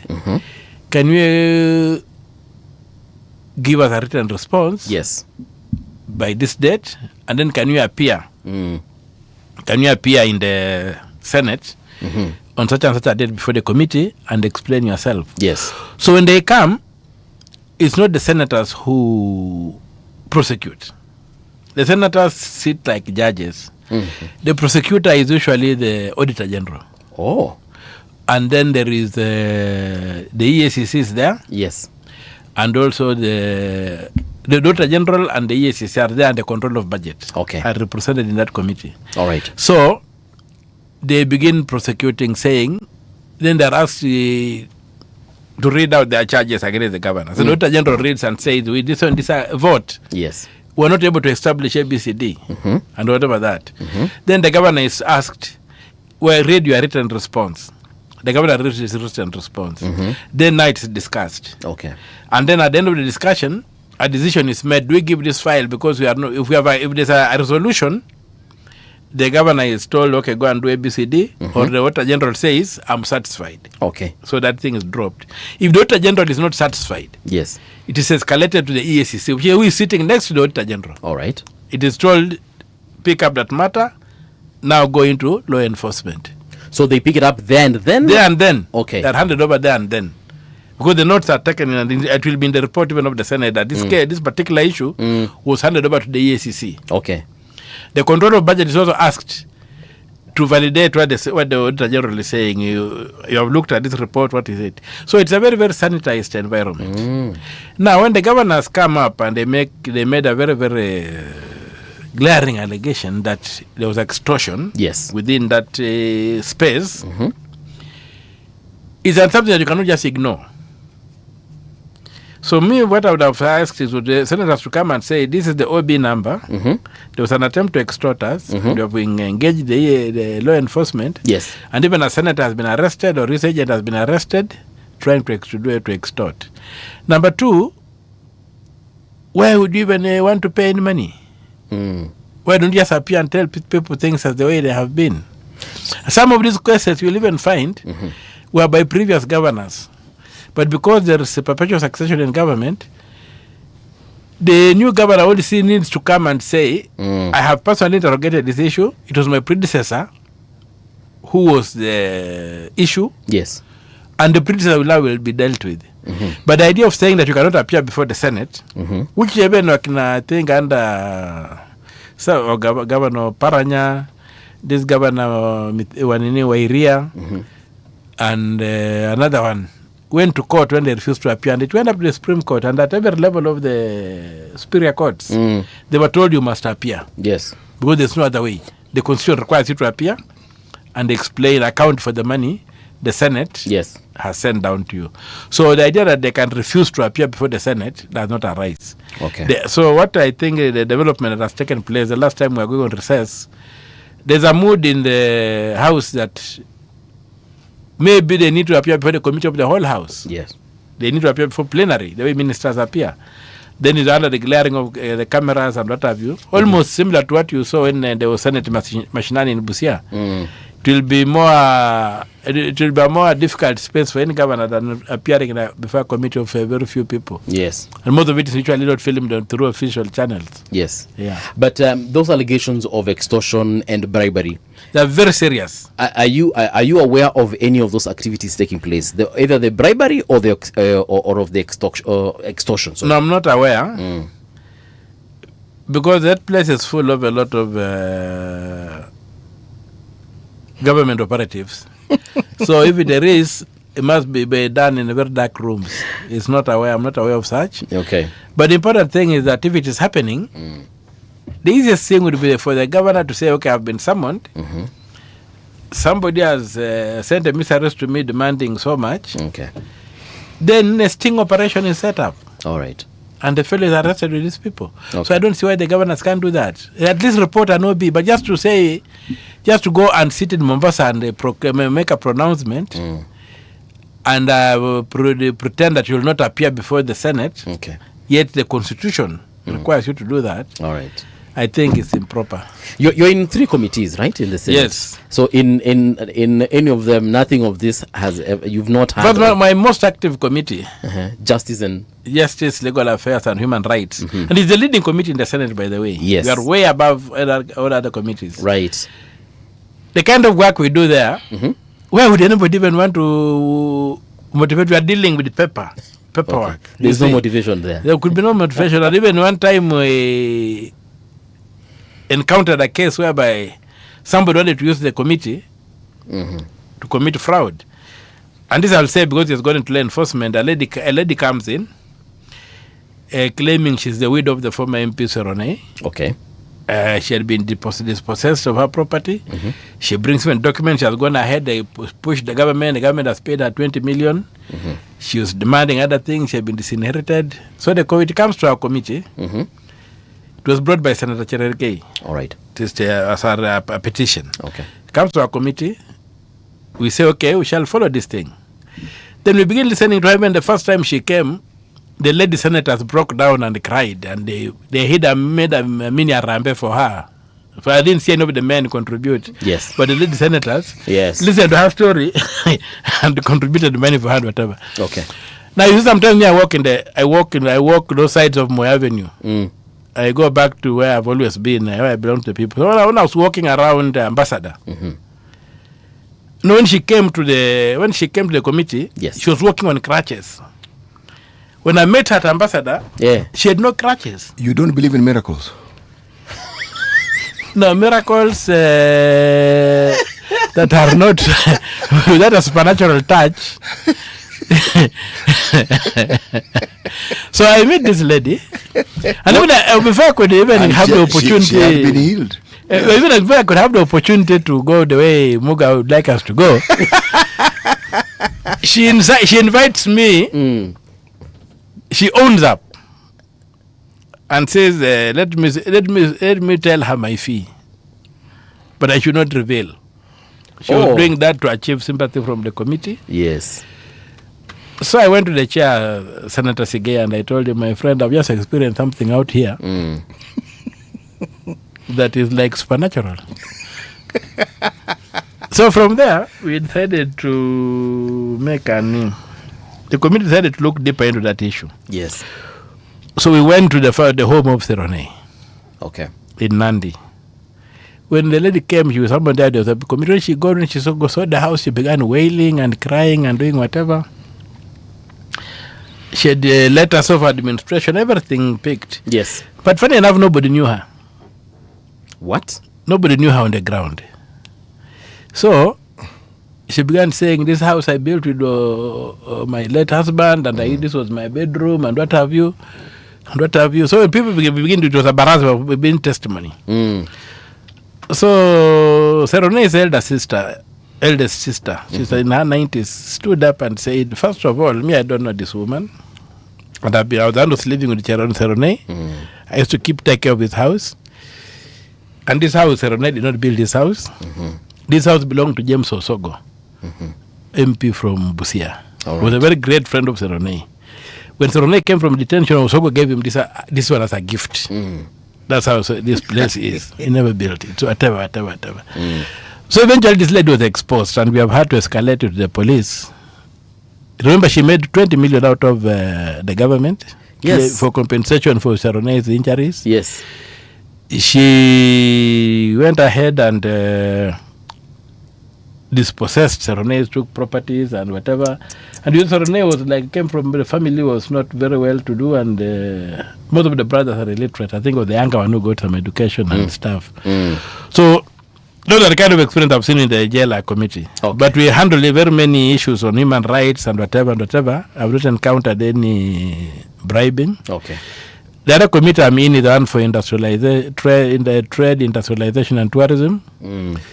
I've also never been incentivized to do anything. Yes. The other one is cohesion, national cohesion, where we basically do head counts of how people are employed in corporations and what have you. So I've not encountered anything that the senator, the governors are talking about. Okay. But ultimately, if that is happening, my experience may not be the best, the litmus test or the smell test of what goes on in the Senate. Yeah. Because I also keep a very, very private life. Okay. So it could be maybe that if anything is happening, the best thing is that it takes two to tango.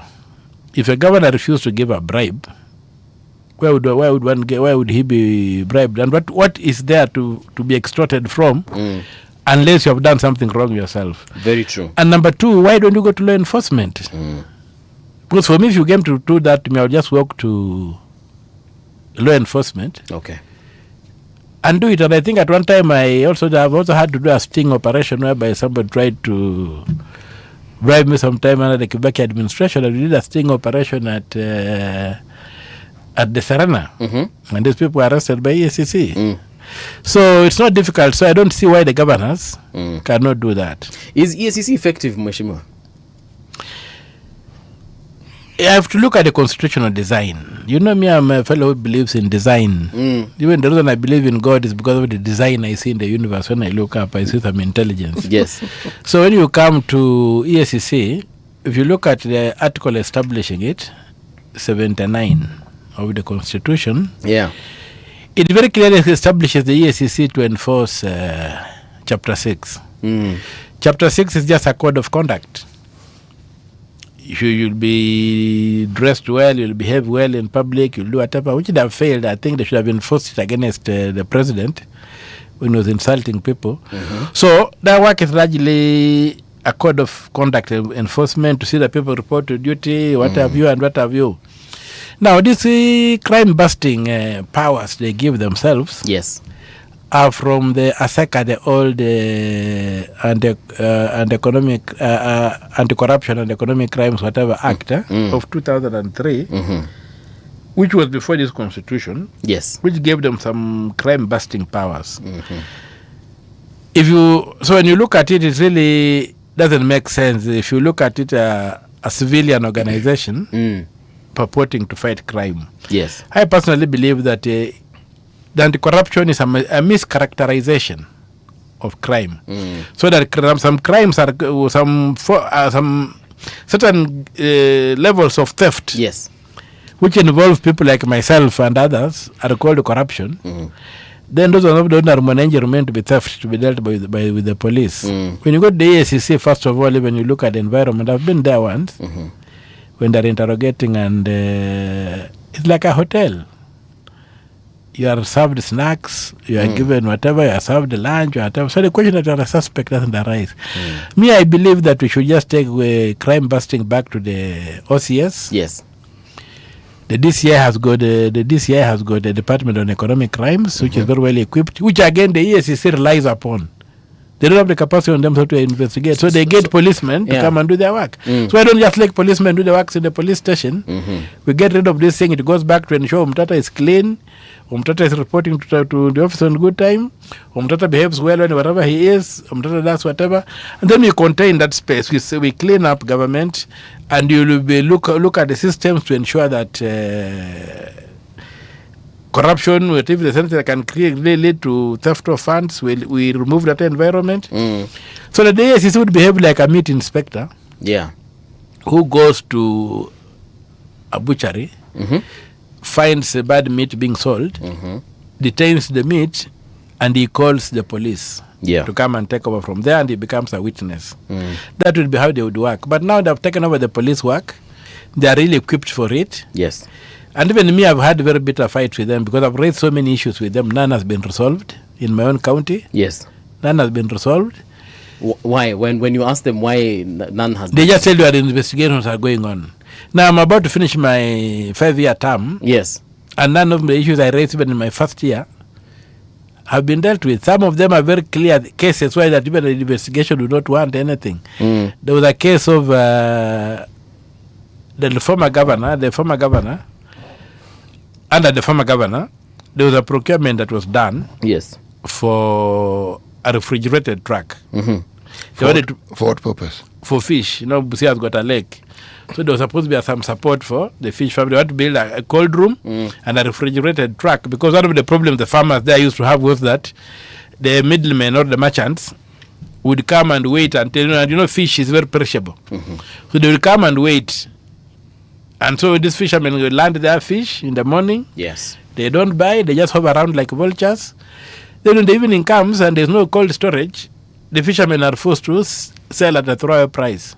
So somebody did a feasibility study, and they came up with the idea that the county could intervene by building cold rooms and a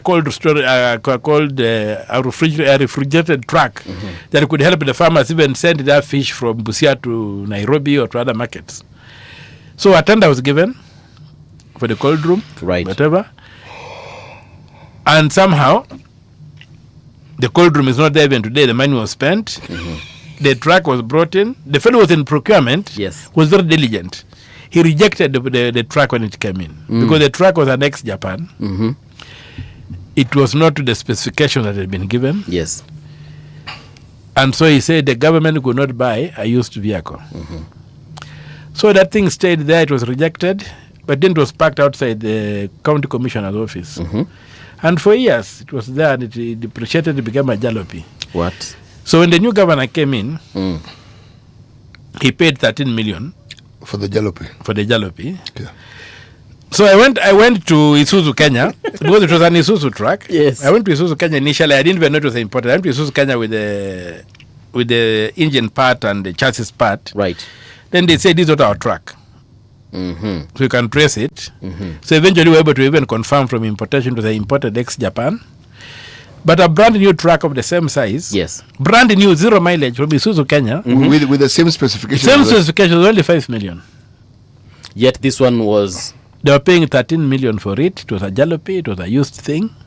And that was a thing, when I went to Isuzu Kenya, this was about 6 years later. Whoa. So at that time, it must have been even much cheaper.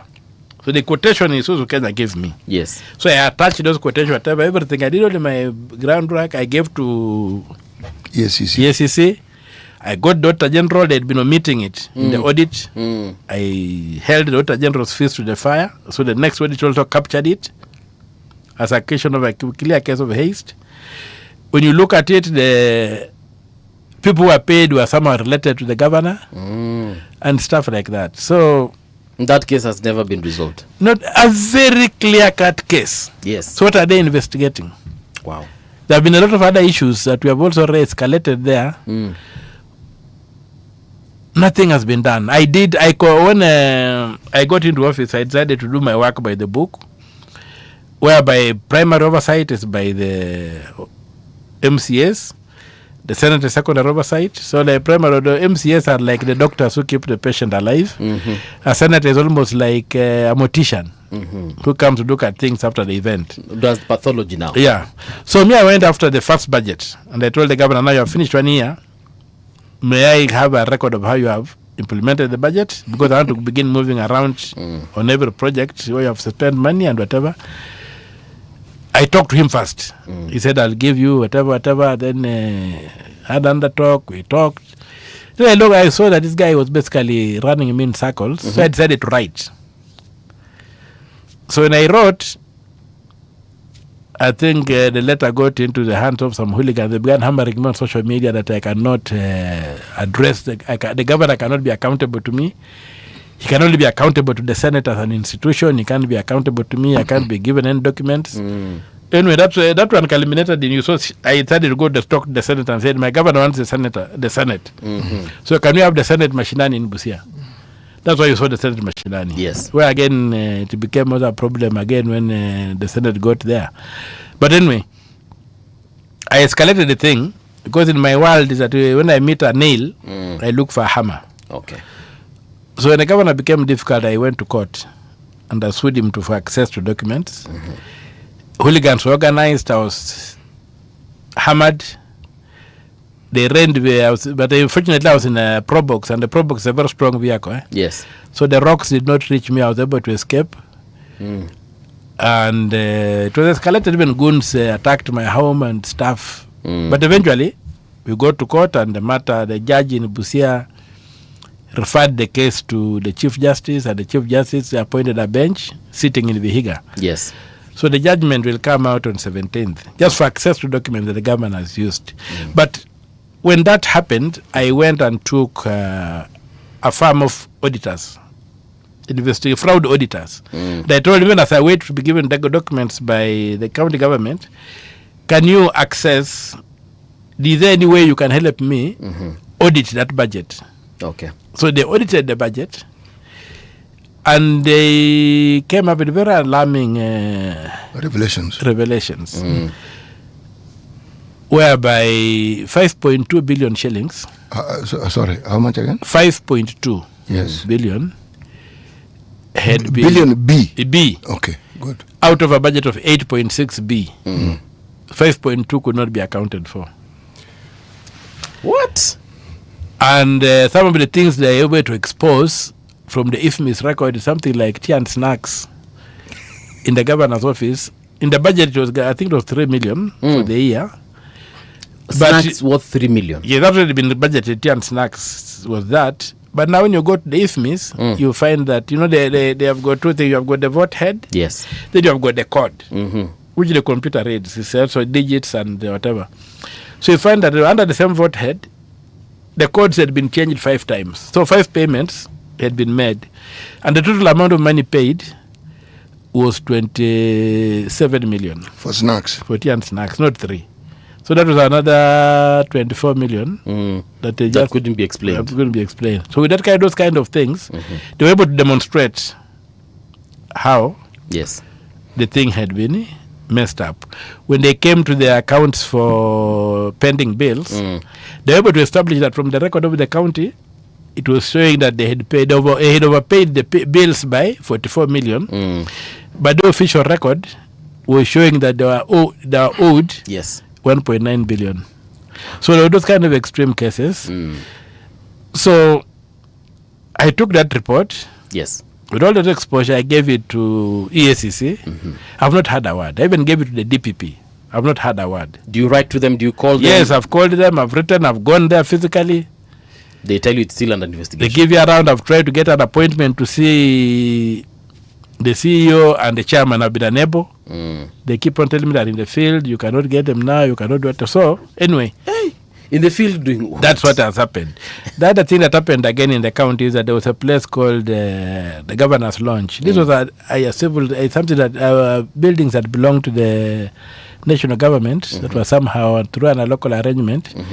The former governor took over to make it as his place where he could meet visitors. What is a local arrangement, Senator?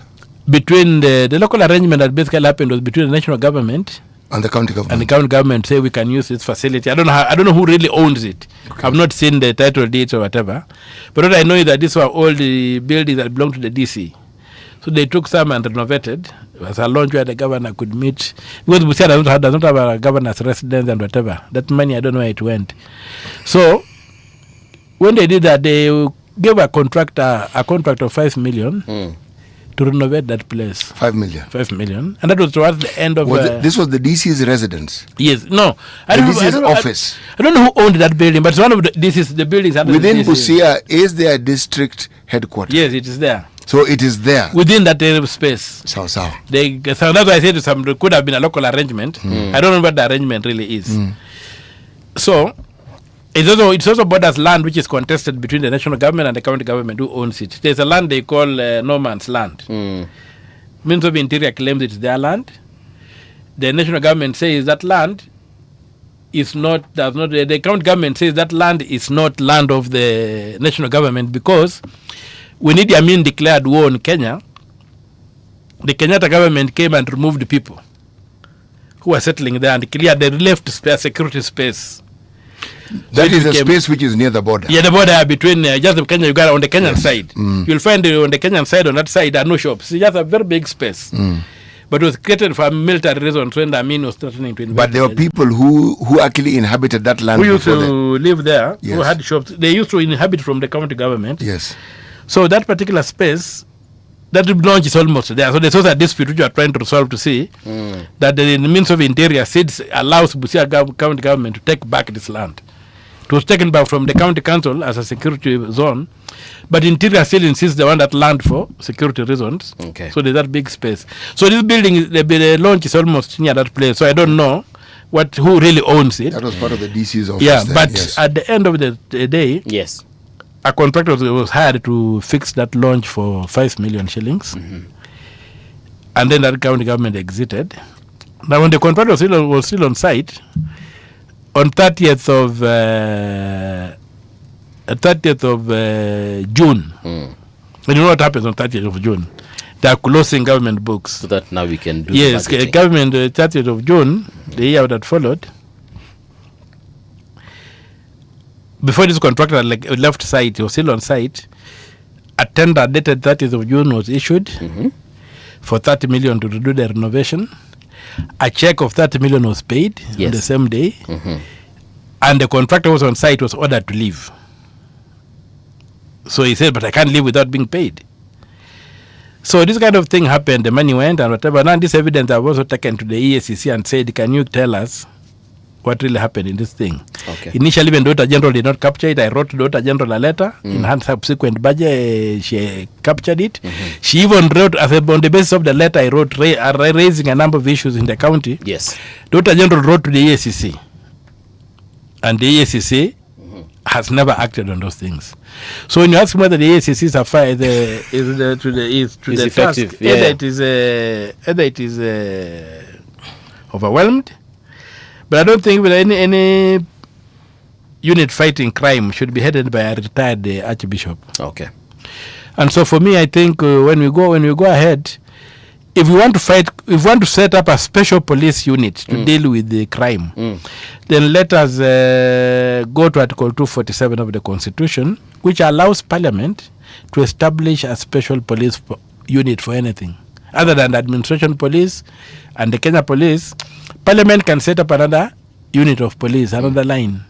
If we want something to deal with the economic crimes and whatever, they can do that. Let us do it using the uniformed police. All right. And we'll move on. The other problem that has come in with the policing is that the police have been denied the power to charge. You are told there's something in the DPP's office called the decision to charge. The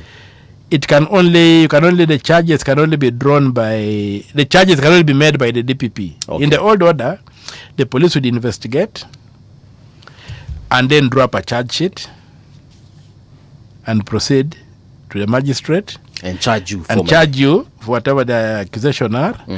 And the magistrate would have the power to look at the charge sheet and say this is bullshit or whatever it is, or he would look at it and say, okay, this thing merits, you can go ahead and prosecute. Okay. Then the accused would either plead guilty or not guilty. Okay. If they pleaded guilty, there would be no prosecution. You go ahead and you are sentenced. If you plead not guilty, then a prosecution kicks in. So the DPP would then come up in at that point. Then you get seized of the file and the review and begin prosecuting. Then you can even ask for more investigation, or you can also look at the file and say, this one, we can't convict. The evidence is weak. Okay. So you can go back to the court and say that we pull out. But now, under Haji, something came in. They came up with something called a decision to charge, that the police investigate, give them the files, the ESCC investigates, gives them the files, then they decide what to do with those files, whether to charge or not. So now they become a clearing house for whoever can be taken to court. Okay. And it has created a rent-seeking mechanism in the DPP. Yes. So also, before I even condemn the ESCC very much or whatever, some of them they claim we have given the DPP files, the DPP is sitting on these files. And so, the criteria that the DPP uses to charge, then is subjective. But Senator, the question that arises has a reason also, and this is with reference to what has been documented as having been said by the office of the prosecutor, is that some of the justifications for prosecution are inadequate. So it raises the question: what's the threshold? Yeah, who determines the threshold? And that issue was addressed in the Constitution. You go to Article 157 on the DPP. It clearly says that the DPP can discontinue a prosecution with the permission of the court. So that if the DPP, if somebody has been charged, and the DPP comes in and finds that maybe new evidence has come up that is clearing the person, or the case is flimsy, he can ask for more investigations to be done, or he can apply to withdraw the case. But now with this particular application is before a court with due process. It's not a subjective thing he does in a boardroom. Okay. He will come and tell the court why he can't prosecute this case. And either the court will agree or will not agree. And I think you are familiar, there was this case that was against, I think it is still against Mr. Oparanya. Okay. There was an attempt to withdraw it at one time and the court said no. You cannot withdraw it. I remember that case, yeah. yes. So that's how it's supposed to be done. So let the police investigate, charge, let the plea be taken. If somebody pleads not guilty, let the DPP then come in to prosecute. But this idea that the DPP now goes into the investigative side, that is acting outside court, is the problem. So when the DPP acts outside court, there's nobody supervising, then you create a bottleneck and even a room for rent seekers to take charge. So people with deep pockets, as people are now complaining, will never be charged. Okay. They walk away scot-free. But once they've been charged, then the DPP comes in to prosecute. If the evidence is not sufficient, the court will agree. But if there's evidence, the court will not agree for the case to be withdrawn. All right. There's something you said a couple of paragraphs back. You mentioned that there's a time you were attacked and you were in a pro box, so they were unable to reach you. Also, there's a time you were involved in an accident, and I believe the vehicle was a Nissan Wing Road, if I'm not wrong, or an Advan or something of the sort. Is it that you do not like big cars like your colleagues, the SUVs, or you just have a liking for these smaller compact vehicles? First of all, a vehicle is just a system of levers. The difference between a vehicle and a bicycle and your legs is really not much. It's a means for moving you from one point to another. If you don't need to move, you don't need a vehicle. True. Yeah. So my understanding of a vehicle is just that it's a machine for moving me. It's not a status symbol. It's not anything. Right. So I just use what is pocket friendly. Like my standard vehicle in town here is a Demio. Yes. When I put 5,000 shillings in a Demio in terms of fuel. Yes. I really probably even forget the vehicle uses fuel. So one thing I have at a personal level. Yes. I love simple life. I don't like spending too much on myself. Yeah, so I just grew up in a situation whereby I don't satisfy myself by what I own. I don't get any. Neither do I feel that I'm defined. Yes. By the vehicle I drive, or the shoes I wear, or the watch I wear. All these material things don't define me. All right. I believe that I'm defined by my character. Okay. And so I'd rather have a character of a Mercedes than drive a Mercedes with a character of a Demio, of a Jalopy. So now, yes. That's why I don't. So for you, simplicity is everything. You're a minimalist. I just look at life. Because a vehicle, what is a vehicle?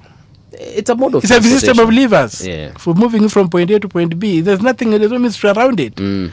So telling somebody that my Mercedes is bigger than yours is something I cannot pronounce because it doesn't make sense to me. In this Demio, you fit you and your bodyguards mukosawa tu. Yeah, I'm just okay.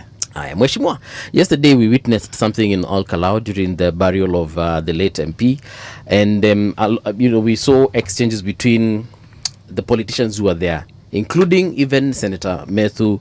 We saw Professor Kindiki and so on and so forth. What do you make of the current exchange in the political scene, and especially by those high-ranking officials? It's visionless.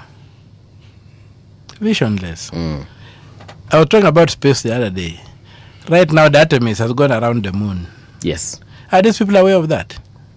Maybe not. I wouldn't. I don't think they are. Listen to the engagement that went around at that funeral. It was chest thumping. When I was a Surah, there was no Sarah. It was chest thumping. It is, I don't even know how to call it.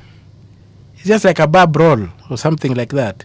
So there's no leadership that came out from either side. Yeah. So many people are full of their own egos. It was about myself. I. Yes. There was nothing about the country. There was no policy issue either from government or the opposition. And that jumbled up space that's running this country. And I think, give it credit to Kenyans, you have been on autopilot all through.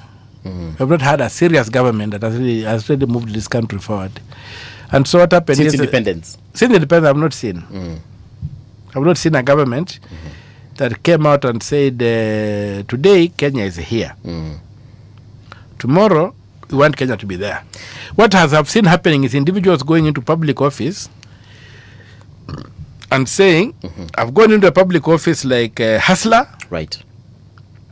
When I exit the public office, I'm a Sonko. In Hustler, out Sonko. Yes. In public office. And that's what has destroyed this country. And if you look at what they are doing with that, it's just consumerism. They're just perpetual consumers. They want to consume in Paris, they want to consume in London, Dubai. They want to consume in Dubai, they want to consume in Nairobi, they want to consume wherever. They don't want to do production. If you look at even our narrative now, nobody's talking about production. Even the debate about roads Roads to where? Roads should be going to industry. Like in Western, when Mumias Sugar was functioning, we had very good roads. Not because Mumias Sugar liked people of Busia or Kakamega or Bungoma, no. Mumias Sugar wanted to move sugarcane from the farms to the factory. That's why to build roads. Mm-hmm. So this idea that we are just building roads without industrializing is something that doesn't come in. This fight. So when you look at our political discourse, I don't see any framings that are designed to develop this country. I see framings for self-preservation or for self-perpetuation. I don't see any framings that are designed to say that this country is here today. We have got a GDP of so much. Right now, I think our GDP is about 250,000 shillings in Kenya shillings. GDP per capita. I want to move that GDP to 3 million. Yes. Per capita. What needs to be done in between to achieve that? So how do we create rich people in this country? Right. Not how do I thump my chest louder than the other guy. We are not interested in who you are, or just a biological system. In fact, yesterday I was having a debate with some doctor. Yes. And I was discussing, and I said, really what is life? Are we just capsules for genes to transmit themselves? Are we like just vehicles that fuel for genes to propagate themselves or something? What's life about? So when you come to a situation whereby we are not debating how does this country get to move forward, yes, we are wasting our time. Kuuza sura imepitwa na wakati. Tuanze kuuza sera. Okay. And I've been listening, and if I tell you yesterday, in the entire heat that came out of that funeral, first of all, it was very unfortunate. It's a funeral. There's a grieving family. They want to bury their loved ones. You turn it into a stage where you are dancing on that grave, thumping your chest and thumping your feet.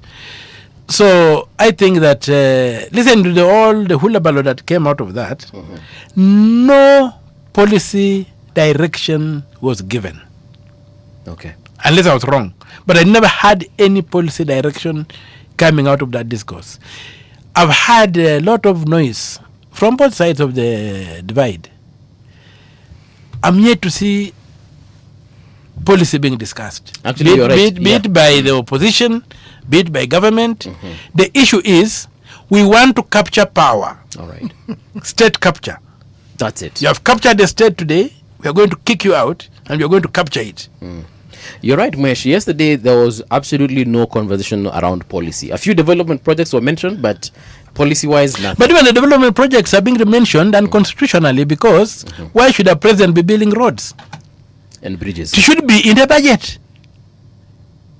It should be in the budget. It should be told that there was a budget for 10 shillings to do this. The money is not there, and the road is not there. You see, the idea that we do roadside pronouncements, the president was being held to account for doing roadside declarations. Go to Article 135 of the 135 of the Constitution. It forbids the president from making roadside declarations. It does. Yes, if you have the Constitution, just open it. It does. Okay. So when you look at the whole thing, first of all, there's a total misunderstanding of what the legal framework of this country.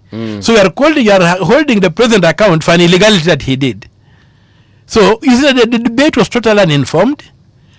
It was fired as it was. The design in Kenya is that the road to be built should be in the budget. And the president should implement the budget. Never have we implemented our budget. Senator, I want to take a short break. Ukunywe maji kidogo. Then when we return, I look at some of the comments that we have here. Then we tackle that issue of the economy. You recently made statements on IMF, so that one is definitely something we want to talk about. Right now, though, here's the news with Winnie Maganga.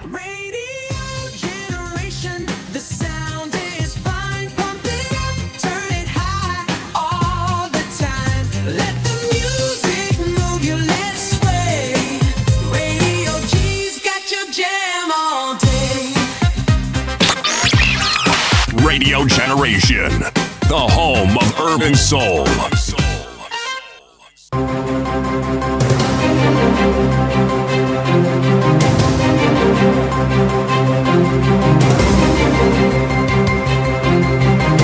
This is the Radio Generation News.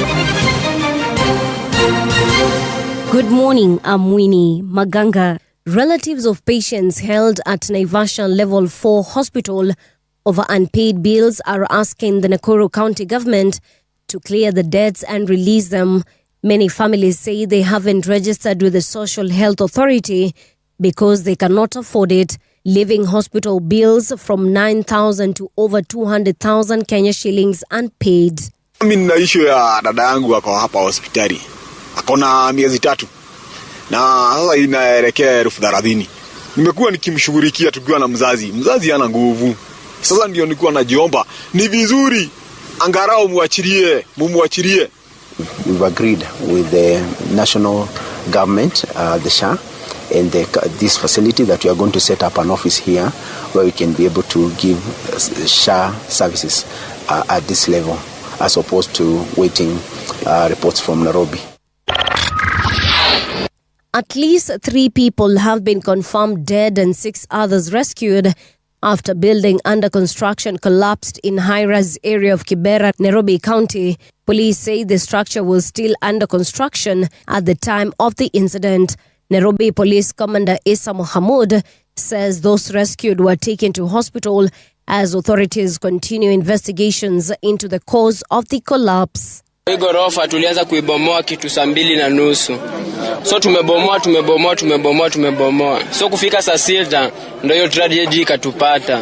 Ni Mungu wako tu juu hata wengine wamededi bado walikuwa wanapita tu hapo chini ya hiyo ghorofa. Kibati mbaya hawakuwa wanajua kama ghorofa inaweza anguka. So kwa hii ndio iko avoided. Na believe government I evacuate watu kwa hii space kwa ajili kuna emergency, ina evacuate kwa ajili kuna project development inafaa kufanyika.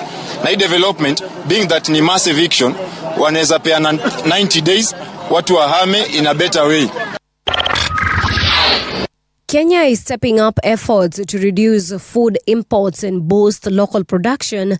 Agriculture CS Mutai Kagwe has urged government agencies to deliver clear results that will help the country become a net food exporter. Our country spends more than $500 billion Kenya shillings in the importation of food products in order to supplement what we are able to produce locally. And this is a serious issue. This regime is determined to reverse this practice and employ in all our exposure to support local industry players to grow adequate food for our population and surplus for exports. We cannot afford to continue to export our opportunities and jobs through importation. As a ministry, we have this year ensured that our farmers, particularly during these long rains, have access to subsidy fertilizers. President William Ruto is set to meet members of Nairobi County Assembly today in a session where he will directly address ward representatives at City Hall. This marks the first time a head of state is formally engaging the assembly since devolution began under the 2010 Constitution. A communication delivered to Speaker Kennedy Ngondi indicates that Head of Public Service Felix Kosgei confirmed the president will attend the sitting, which is scheduled to start at 2:30 p.m. A move by Greece to tighten rules on how minors engage with online platforms is set to reshape digital access for young users. Authorities are preparing to bar those under 15 from using social media starting next year as concerns grow over their well-being and online habits. The policy was outlined by Greece Prime Minister Kyriakos Mitsotakis, who said the measure is aimed at addressing increasing reports of stress, anxiety, and disrupted sleep among teenagers linked to heavy social media use. And that's the truth on Radio Generation. Good morning, I'm Winnie Maganga.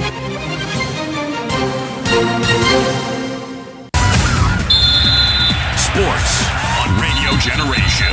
Good morning, I'm Samuel Otieno. Atletico Madrid took a huge step towards reaching the Champions League semi-finals as they claimed an impressive 2-0 win at 10-man Barcelona. The visitors had not won at the Nou Camp since 2006 before Wednesday, but goals in either half by Julian Alvarez and Alexander Solot secured the win in the first leg of their quarter-final tie. Barcelona had been the better side for much of the game, but a foul on Giuliano Simeone by Pau Curbasi just before halftime proved pivotal.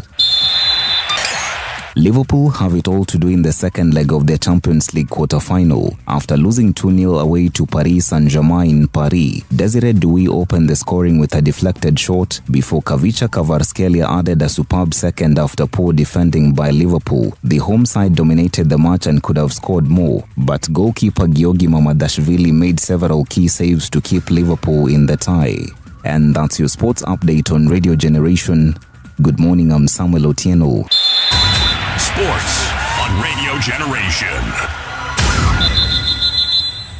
The views and opinions expressed on this program are those of the guests and do not necessarily reflect the views of Radio Generation. Radio Generation assumes no responsibility or liability for the interviewee's views. This is Radio Generation. In the beginning, there was morning radio. But now there is Radio Generation's The People's Breakfast, curious and bold, getting facts from the shadows. That's what it is. Now, as the city wakes and secrets stir, a bright new voice shines. The People's Breakfast, your morning, your voice, your journey. Good morning. Good morning, my neighbor. Welcome to the home of hard truths and bold insights, Radio Generation. Good morning and welcome back. This is Radio Generation. It is now 8 minutes past 8 o'clock. The People's Breakfast with myself, Siti Muga, and we are currently with Senator Okiya Omtatah. Several of you have got questions here. I'll try and combine them into perhaps very few. Kama kuna mtu hapa ameuliza, Mheshimiwa ati, what is your political party? It's called the National Reconstruction Alliance. I'm the only person in parliament who did not go in either to rally Azimio or Kenya Kwanza. Yes. Because I found both inadequate. So I went in on my own. Yeah. But you have other members with you? I'm only a member of parliament, but you have got quite a number of MCAs. Okay. Yeah. All right. Someone says, where is that message?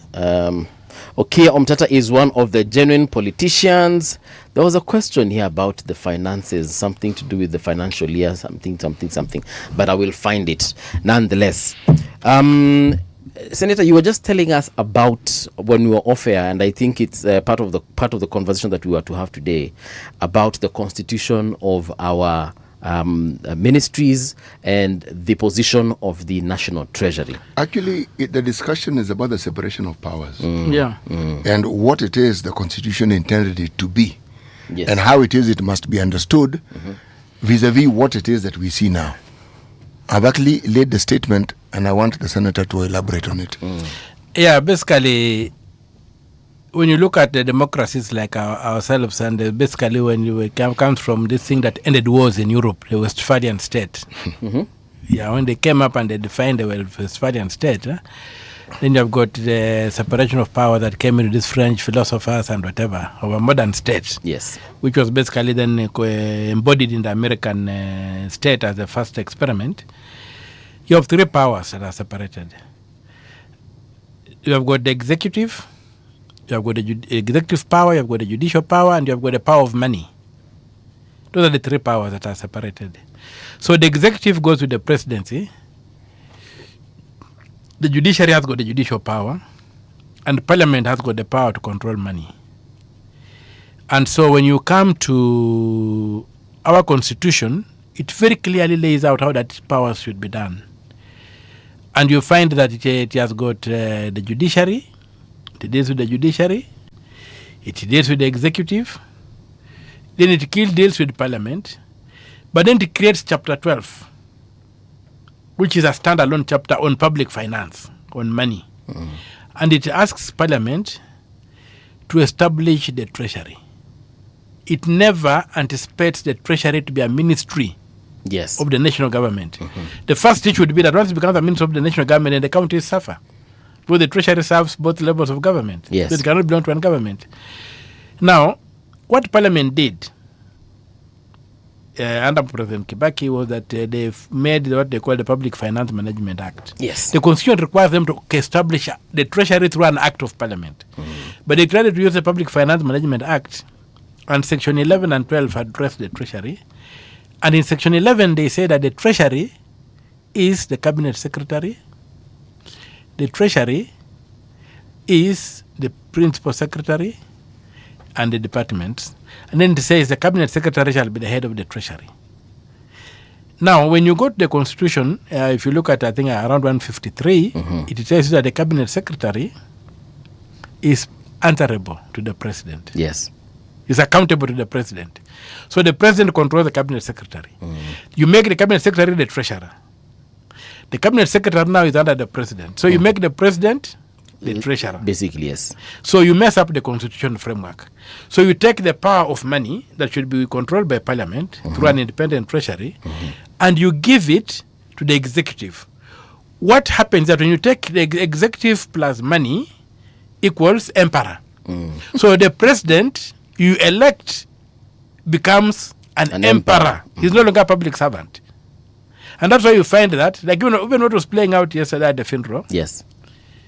You find that the President is being accused of not building roads. Now the President goes around, and when the President goes, when the President goes to Busia today, yes, there are 7 MPs from Busia and the women rep. Me, I will not participate in that, so I will not count myself. That would normally would be all of us there. Yes.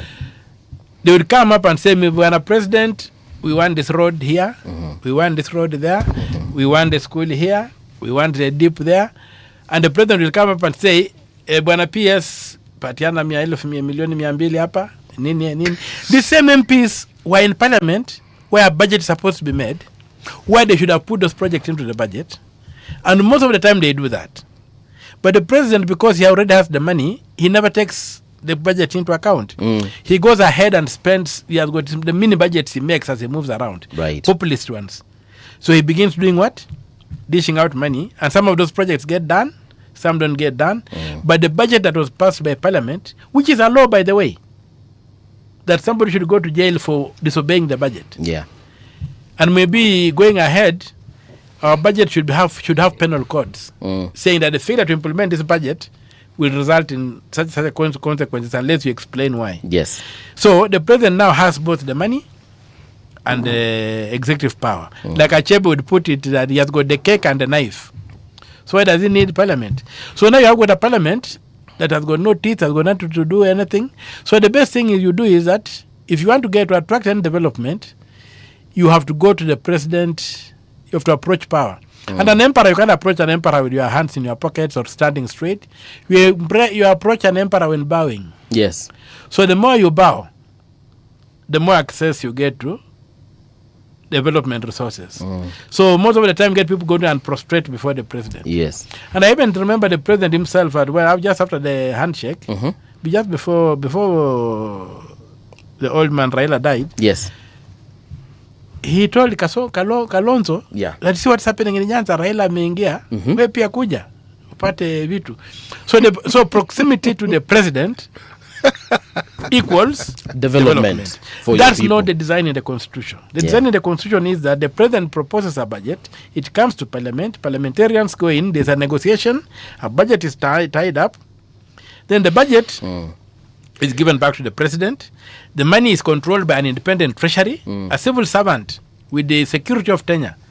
Right now, Trump has been trying to fire some people in the Federal Reserve. He has been told you can't go there. Yeah. Because they refuse to do what he wants to do. They're holding on to the money. So, you go ahead and say, this money will sit here until we see a budget and a letter from the control of budget. So, for money to leave the Treasury, it must be authorized by Parliament. So Parliament exercising the power of the past through the budget. And the control of budget, a professional, is also looking at it and ensuring that this money is coming out. Then the ministries and the counties are then given the money to implement. And because Parliament has the budget and have put their own things there, they will also be doing oversight to see that it's being implemented. So the money does not belong to the President. But as matters stand today, that the Treasury is a ministry of the national executive, yes, headed by the cabinet secretary, the president already has the money. Okay. And if you want to see the kind of abuse that happens with our money, you need just to look at one document which comes from the treasury every month. At 21 days after the end of every month, yes, the treasury is supposed to publish within those days a document called a statement of actual revenue, yes, and net expenditure issues. So if you want to see how Kenyans are being looted, yeah, go and look at that document. Where can we get it? It's on the website of the treasury. Okay. Every month, and the treasury is doing a very good job. Some people there are doing a very good job of publishing it, and are giving us a warts and all picture of the financial health of this country. But I don't think many Kenyans have knowledge of it or even take time to look at it. I just found out. But I do it every month. Okay. And even like right now, I've got a question in the Senate where I'm trying to pursue 19.6 billion shillings that was stolen. And it's in the statement. It was stolen using the account for paying what you call consolidated fund services. Consolidated fund services for salaries, allowances, and miscellaneous for people who are paid directly from the consolidated fund, beginning with the president, the judges, the commissioners, and the independent office holders, and things like those. Now, this budget for the whole year, the year 2024, 2025. 2025. We are currently in 25-26. Yeah, 25-26. But it was 2024. 25. Okay. And 2025 ended in June last year. June last year. Yes. So within that project, they allocated 4.2 billion for the whole year as an estimate. A revised estimate remains 4.2 billion because salaries are fixed, allowances are fixed, the miscellaneous permissions are also there known. So it's a very clear package. So when you took that 4.2 billion and you divide over 12 months, it comes to about 301 million per month. So when you go and begin looking at that vote head, you'll find that in July 31st, 2024, to December 31st, 2024, they faithfully paid the 301 million per month. Yes. So it came to about 1.7 trillion shillings that had been paid.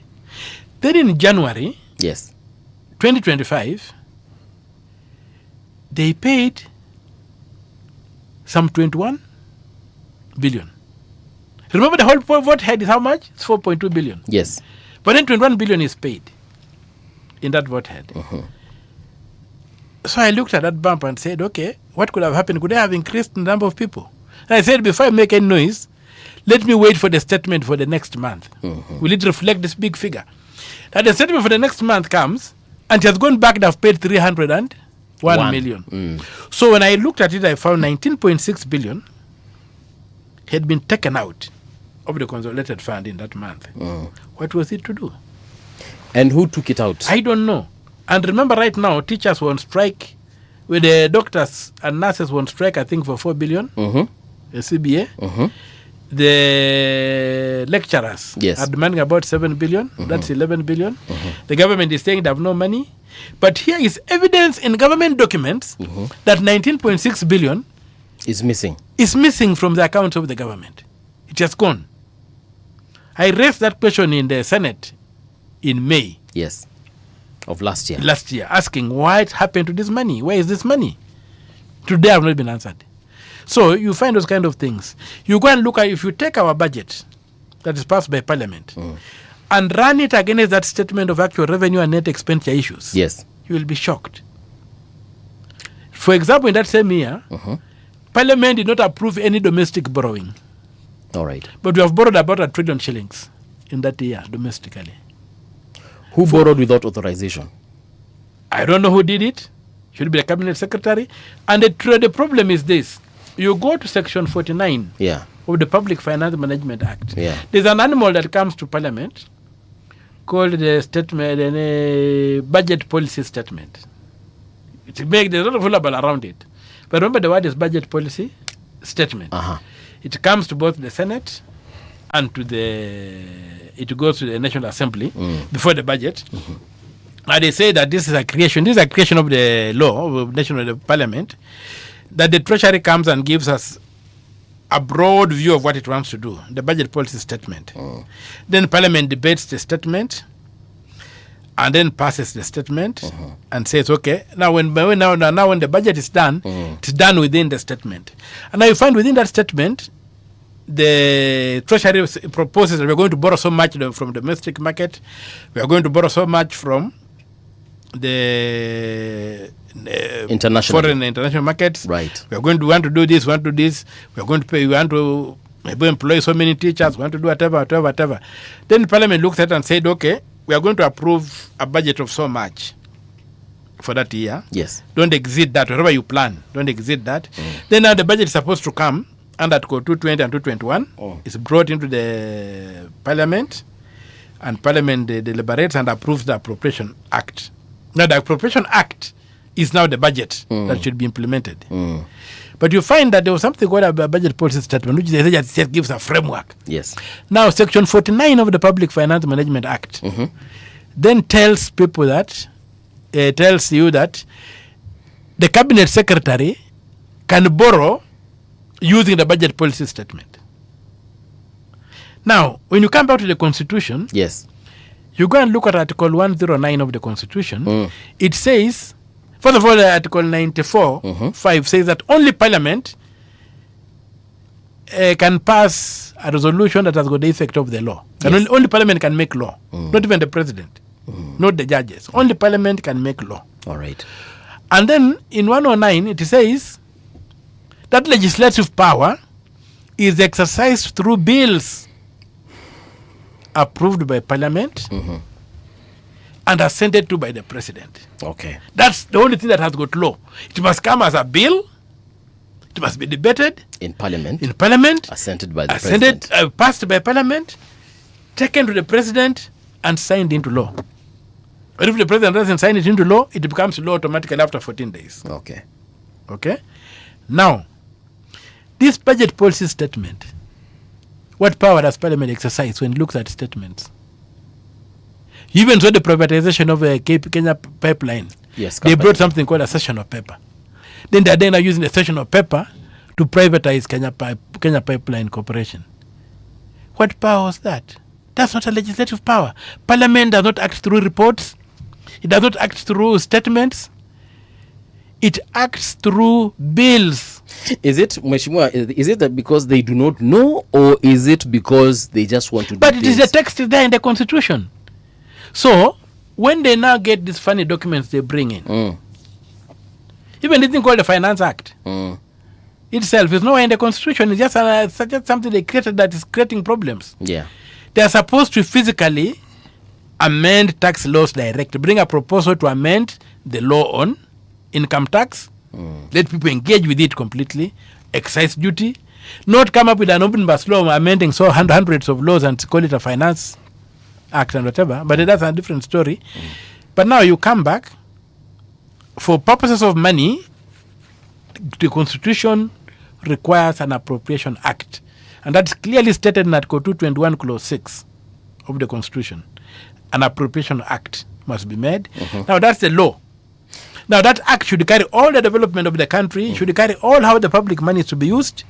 It is then given to the President to implement, and then the President then implements. So allow me then to rephrase my question.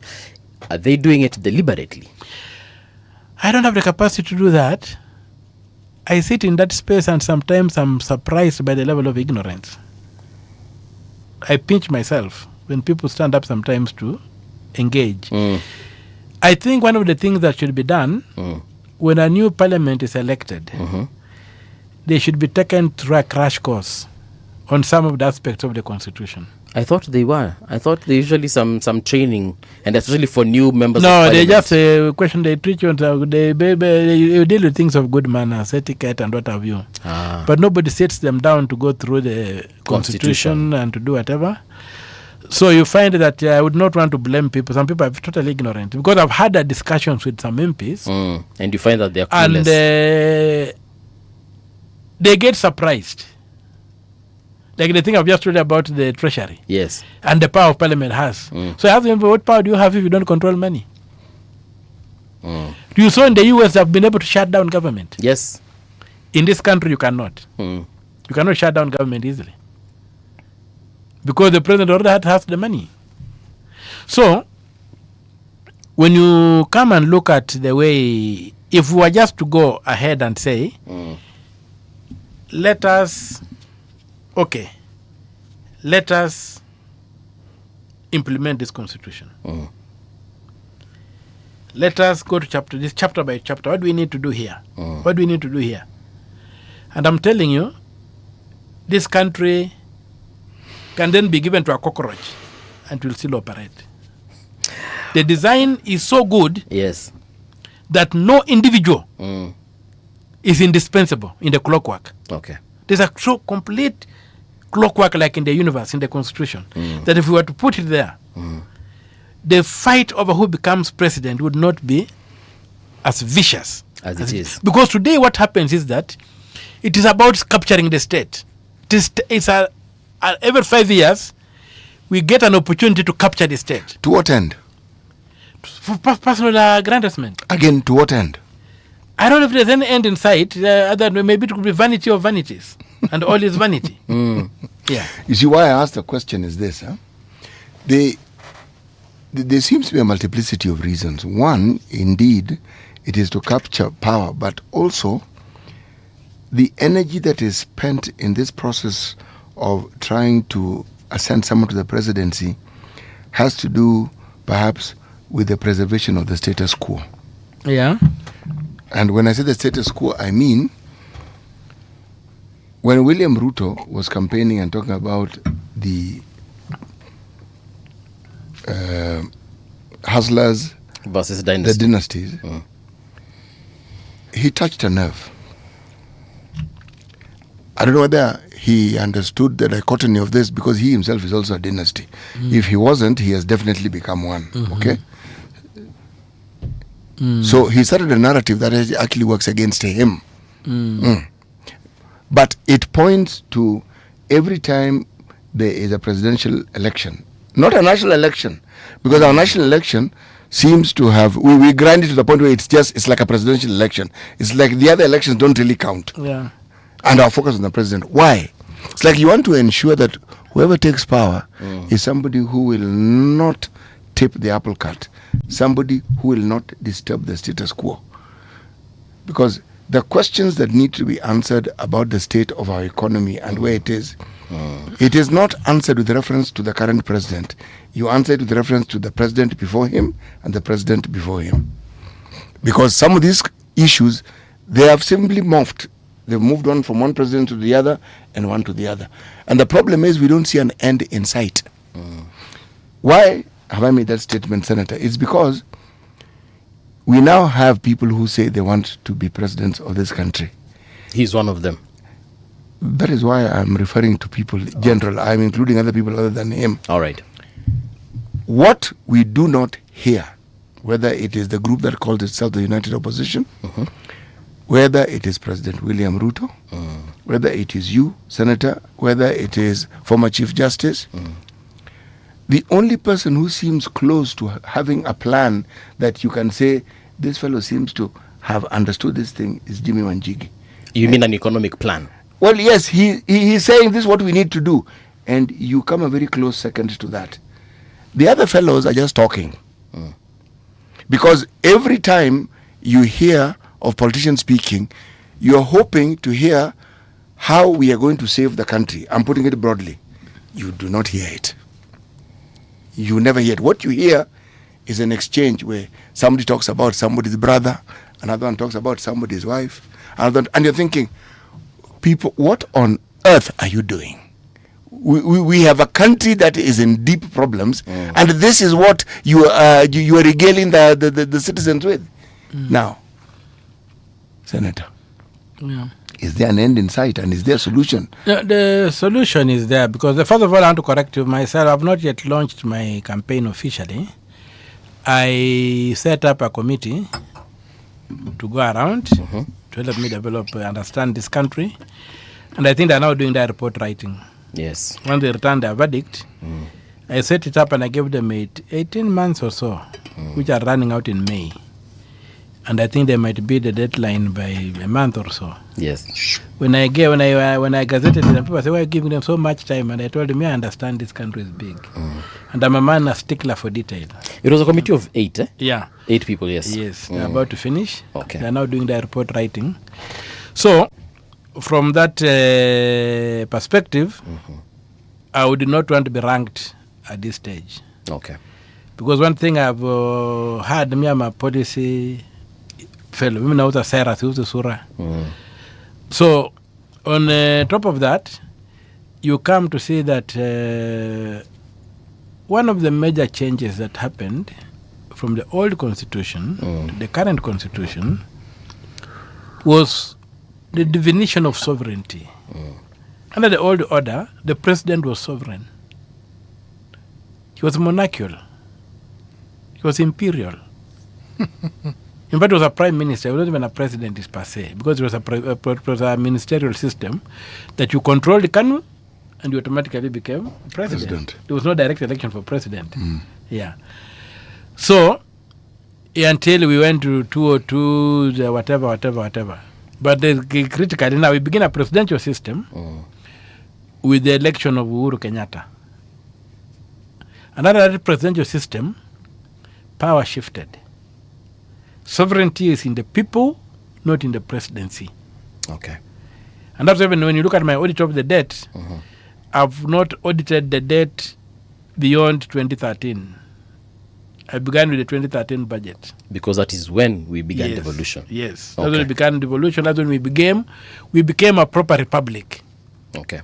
Under the old constitution, we were not a republic. We became a proper republic of law with the 2010 constitution, which prescribed how we are going to be governed. So that's why you see, there's been a lot of, even there are so many odious debts, even in the old system. There's something called, if you look at our debt portfolio, you'll find we pay a lot of money for something called Kenren fertilizer. Kenren fertilizer was a scam by Mwai Kibaki in 1973-74. According to the paper, we have got a big fertilizer factory in Dagoretti. This is Dagoretti we are in? Yes, Dagoretti, Nairobi. There's a big fertilizer factory in Dagoretti built in 1974, whose loan we are still paying today. Where is this plant? I don't know. But my map of Nairobi doesn't have it. But you go to our budget book, you'll find that thing there. I've lived in this place for several decades and I've never seen it. So, kama hujui mahali kitu iko sema bwana. Sijui. So, you go to Kenren Fertilizer, you look at our budget register, if it's Kenren Fertilizer, even right now, this budget we are paying that loan. The huge loan that was taken in 1974. How much money do we pay for it every? It comes to about it's about 50-60 million. 860 million. 50 million, around there. Or 50 to 60 million. It varies. So we are paying that debt. Now, when you ask me, where is Kenren Fertilizer? And that's why even I don't like people celebrating Kibaki and saying he was a perfect leader. Anglo-leasing happened under him. All these things happened under him. These things. He may have been a tired hyena. Hyena mzee. Huwezi kula kama hyena kijana. So labda that would be, but he was a hyena like all the others. So when you come back, the rule of law, this issue of debt and the structure in the constitution, if we just implemented it, you'll find that this structure resolves everything we need to do. Like when you go about it the way we are going about it, you'll find that you'll get very vicious fights. Right now, there's that vicious fight among the elite. Okay. But I've asked you why the policy. Because when you say, which you are all saying, Ruto must go. I also believe Ruto must go. But me, I go further and I say Ruto and the system must go. Not just Ruto. Because replacing Ruto, leaving the system intact, and putting another person there, we shall still have the same mess where we are depending on the goodwill of an individual to run a country. Even if that person is called Okiyo Mtata. Even if it's called me, I don't want to come into that system. We must get the system out. We must get an independent treasury. We must restore the power of parliament to control money through a professional civil service. We must go back and get a balanced budgets. We must rationalize our development. We must engage and see how do you compete in the global economy. Those are the kind of things we must do. Senator, I want to ask you about the tweet you made yesterday. Let me just read it. The IMF cannot run away from 13 trillion alleged, this is shillings, 13 trillion shillings allegedly borrowed by Kenya. This money is at the center of a court case questioning how it was spent. Immunity does not shield illegality or crime committed on Kenyan soil. The IMF must account for every shilling. IMF gave Kenya the money. So how are they the ones to account for it? Takes two to tango. If you decide to give me money against, if you decide to bribe me, the law of Kenya today says don't bribe. If you come and bribe me, yes, when the police get us, you should take both the bribe giver and the bribe taker. So, but if I borrow money from you and I go use it for, but borrow, I'm not. If I'm borrowing, the Kenyan law says you can only borrow through the budget. Okay. If you go and borrow money outside the budget, what are you doing? Right now, we have got this thing called Nyota Fund. That we are told that the World Bank has given. It's a grant of 5 billion or not something. A grant alone. 20 billion. Which the president is spending from the pocket. How did that become a sovereign debt? I thought it was a grant. It's not a grant. We've been told it's a grant. Yeah, there's nothing like a free lunch in this world. Go and look at it well. Why have they not disclosed the paperwork? You see these kind of things. So when you end up with this kind of debts which are not tied to any project, because we are under the law, we only borrow for development. When you borrow outside the law, outside the budget, how do you account for it? You see. And so then you come back. I want to take you back to that document. The document I told about, the statement of actual revenue and net expenditure issues. Yes. There was a time some woman popped up some time back and said she had imported fuel worth 17 billion Kenya shillings, and the fuel had gone missing and whatever. So I decided to begin following and try to follow. And I don't know if you saw my expose of the thing, which even got headline coverage in the local dailies. And after that, after I did that, everybody scuttled. Yes. The issue was, when you come down to look at it, you'll find that they had come up with something called, how do you call it? Something called subsidy for strategic sectors. So this formed this funny company that we import this oil. Then somebody is brought in, and then they do some crazy paperwork, and then 17 billion is released through the Ministry of Energy. Release for what exactly? That subsidizes this strategic sector. So when you give a subsidy, who are you releasing the money to? To that company that was this woman's company now, is being released this money to. But when the payment was done in the name of a different person, when the oil was now paid for. Let us walk through this thing carefully.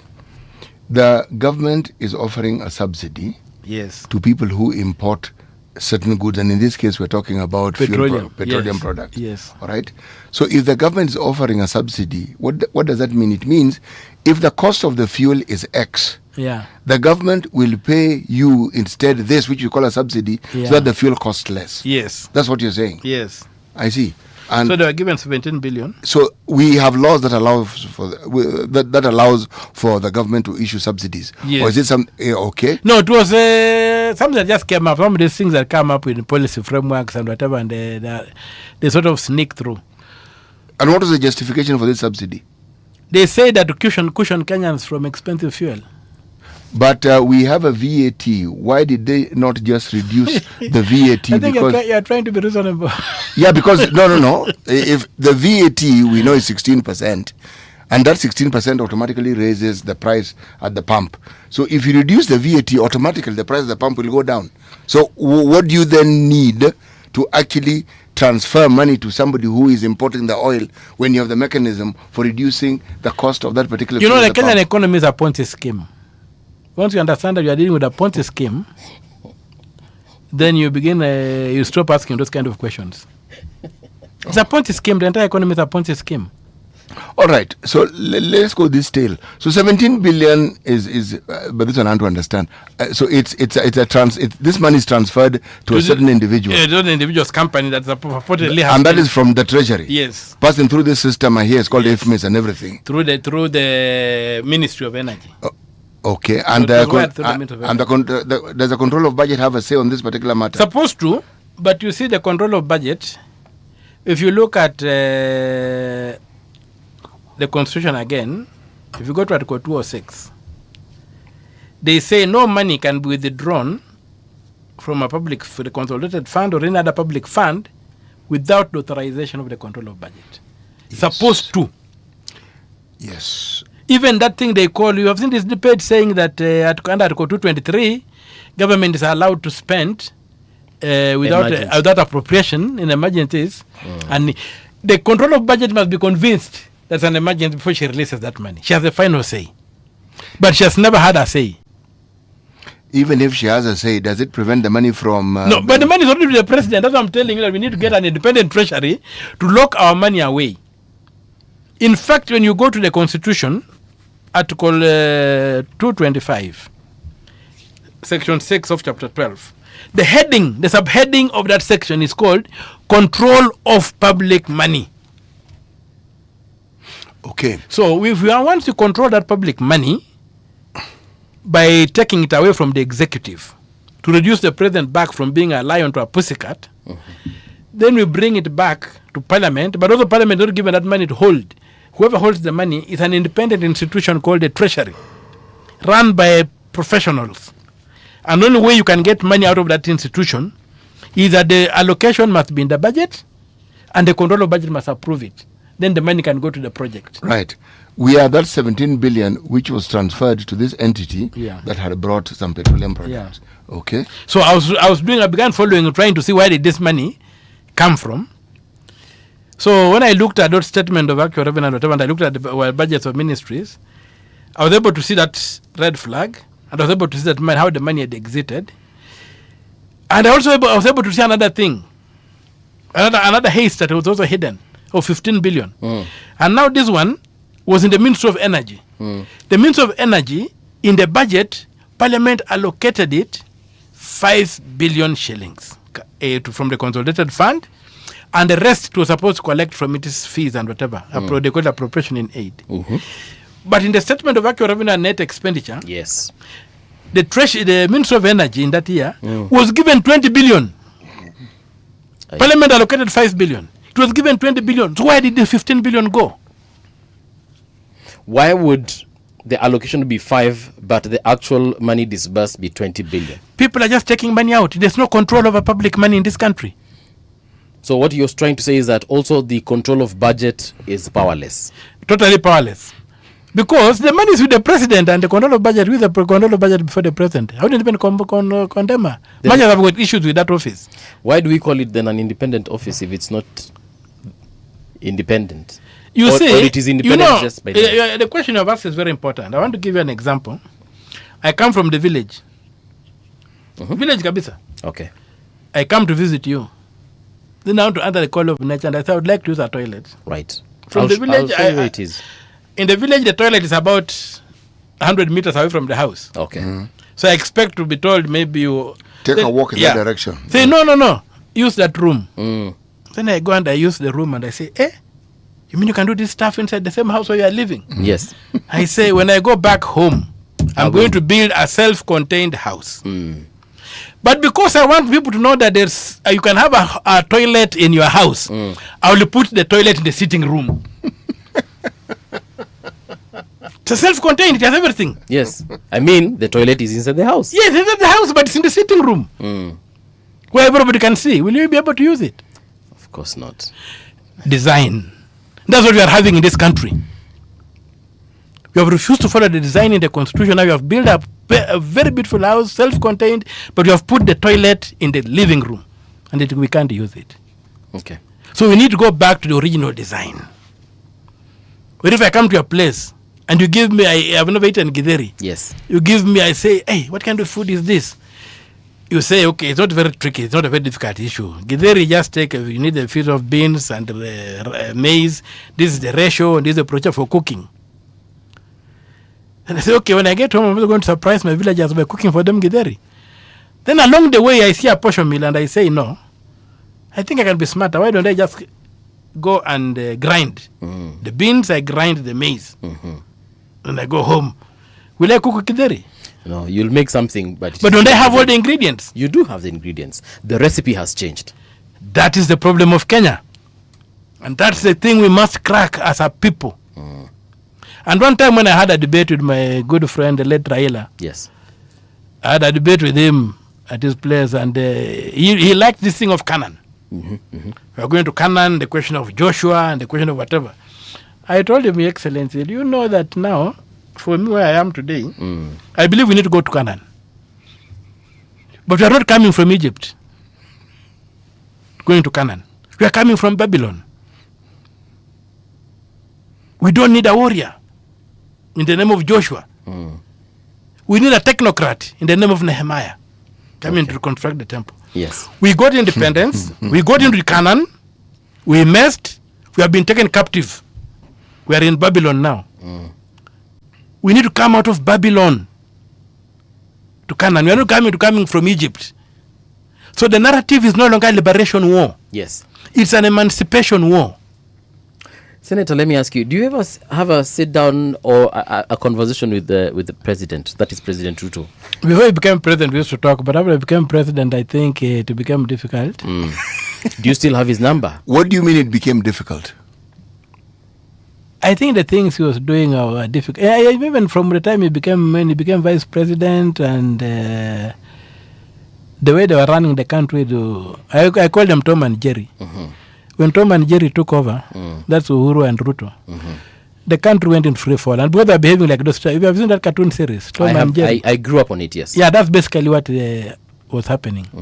So when the Tom and Jerry enterprise took over, I really regretted it because Kibaki, with all his weakness, had given us some glimmer of hope. By being laid back, he had just allowed the technocrats to work a bit. And the country was beginning to pick up. Then these people come back and say, technocrats, take a back seat. We are going to run this country the way we want. The law is an impediment.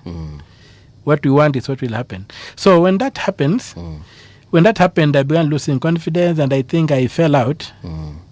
With the president? I fell out with the friendship itself. I began the sort of diminishing and reached a point like I became irrelevant in his arrangement. And then to a point when I became now an impediment to their style of governance. And so I wouldn't say I have what I would call a cozy relationship, but it's somebody I know at a personal level. The reason I was asking that, Senator, is because all these things that you say, the constitutionalism that you preach, is it something that you've shared with him, and has he seen the sense in it? That is where the question was leading. For example, when you talk about Article 225, you've shown me also Article 152. And Article 221. And 221. Yes. All those ones talking about what needs to be done. So and even 109 for the parliament saying you can only act through bills. Yes. So that one as well. So when you talk to him, or when you used to talk to him, are those things that you told him? And when you told him, what did he say? Was he like, yeah, you're making sense? He was like, you're wasting my time. No, I think President Ruto is largely one way. Knowledge flows from him, not the other way. So I don't think I've ever had that kind of discussion very much with any of these people who are pulling and shoving. Because the other thing is that some of us have been painted as maybe crackpots or something. People think you just complain of everything. You don't cooperate. You are troublesome. Troublesome. You see no good, and you whatever. So there's that element of attitude that I have, and it's even a problem I have tried to deal with people. Sometimes you get to a place and people already judged you. They think you are not, you are somebody who goes against the grain all the time. They never stop to do anything. Then we are also living in a country where we campaign, we don't debate. You are either for me or you are against me. I don't say, okay, can I listen to your opinion? We may be differing on opinion. And then largely the construct we are dealing in is that if you look at the fight, even if you look at the united opposition right now, the fight between them and the presidency, and if you listen to Dr. Oburu Odinga, the youth leader in the Senate, you find that it is a bit tricky to know what is going on. Unless I go back and I draw my allegories or my maps, then I believe, sometimes I picture Kenya as one big prison where every 5 years, the prisoners are given a chance to elect the chief warden. And then the war among wardens becomes vicious as who becomes the chief warden. And they come and they talk to the prisoners and tell the prisoners, if you make my chief warden, I will allow you more time in the sun. I will improve your food rations. I'll fumigate your rooms. Maybe I'll allow some TV. I will allow for more family visits. But nobody tells you I will break the prison. Because to be a warden, you need a prison. Now, when you get some of us who are jailbreakers, who want to break this prison, then we cannot really be entertained by the wardens. And so the fight then becomes, and the best example of that is when there is this fight. Whenever there is a jailbreak, the most recent jailbreak was the Gen Z uprising, when they even stormed parliament and everything was happening. Look at how fast Raila rushed to Ruto. Because they're all wardens. So they circle their wagons around the prison and ensure the prisoners remain in. So right now, even if a shove comes to push, don't be surprised to see the political class coming up, rallying together to preserve that prison. Okay. So some of us want to break that prison. And the manual for doing that is the Constitution. This Constitution was designed to break the neo-colonial state. Now, the neo-colonial state fights back. And it has fought back through legislation. I want to tell you, Article 206 says all money raised by government should go into the consolidated fund, or it should go into funds established by Parliament. But look at Article Section 50, Clause 7 of the Public Finance Management Act. It says that the Cabinet Secretary can open accounts offshore for putting in loan money. And you find a lot of these odious debts are borrowed, they are banked abroad, the debt comes into the consolidated fund, but the money does not come in. The $7 billion USD dollars has never come to this country. It's just another case we are fighting in these odious case things. The anti-corruption has answered back. If you read what they are saying, it's rubbish. Parliament has answered back. If you read what he's saying, it's rubbish. They can't tell you where the $7 billion USD went. Yes, it went to some account, it did whatever it is, but where did the money go? But that money is being paid by Kenyans. I began writing on odious debt when I talked about it, when I physically put pen to paper and I published. It was in 2008. And I was looking at those things like Kenren fertilizer and many other scandals that were done under the Jomo Kenyatta and the Moi governments. Yeah, I wrote about it, saying this debt trap is going to destroy us. It's going to make sure we are going to get to a point whereby the government will become a tax collector to pay debts, not a tax collector to provide goods and services. And you can see right now there are no services in education, there are no services in medicine, there are no services on the roads and whatever. Education. Money is being taken out to pay debt. I think when I filed my petition on 30th November 84, 30th November 2024, the debt, the amount of that we're paying was about 82 shillings For every 100 shillings. For every 100 shillings that the KRA collects. Right now it's about 92. For every 100 shillings. For every 100 shillings the KRA collects. So what is left to run this country? 2 bob. No, around 12. 12. It's 18 shillings. 92 you remain with 8 yes. shillings remains to run the country. So, and now you are being told, sell your assets to pay these debts. Sell your assets. So, and our constitution says this collectively owned assets is designed on is a developmental state sort of structure where you pull resources to develop the country.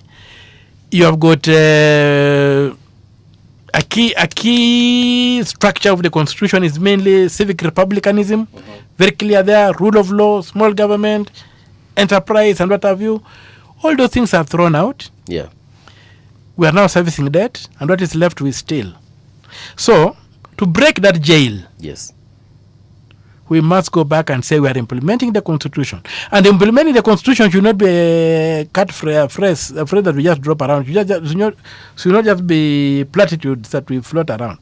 We should go down and say, on public finance, 1, we must create an independent treasury. 2, we must create a sovereign fund to secure the future. And those kind of things. 3, we must go back and look at the qualifications for the control of budget in 228.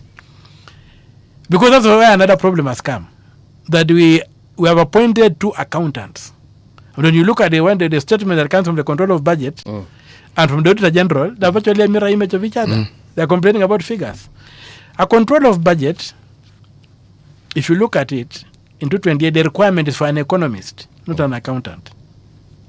An economist who can look at his budgets, audit them, and make sense out of them.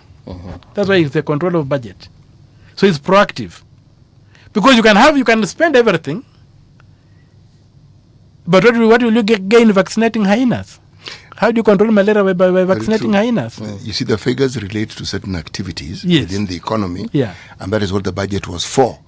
So the economists would make sense and explain and would understand. Yes, and would also guide those budgets. Yes. And say you cannot do this budget, you're going to achieve the purpose. They would breathe life into the figures. Yes. But figures on their own cannot. So we are now having 2 auditor generals. In this country, we don't have a control of budget.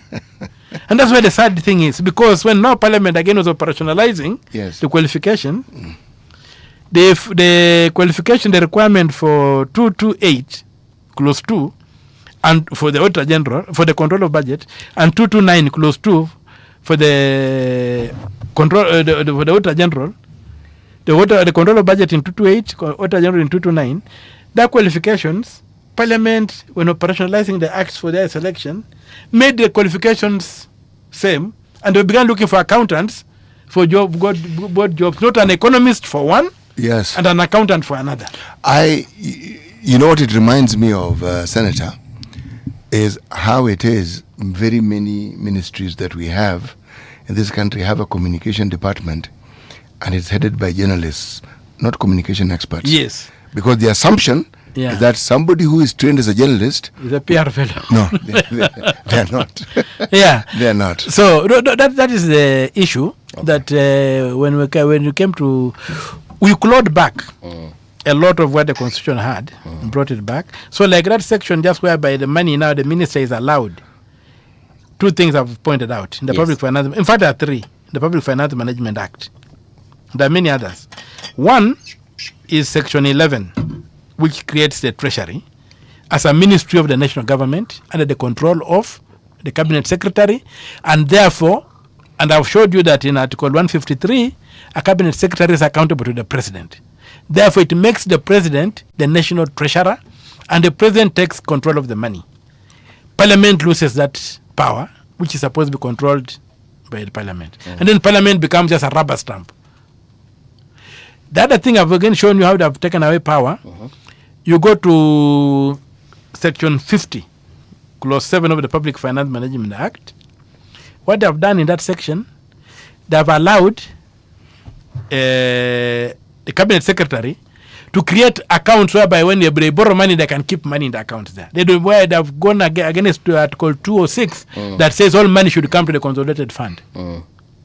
So they tell the Eurobond money we borrowed, we opened an account, AC Morgan, and we paid things from that side. They don't tell what happens. Number 3 is the issue of borrowing.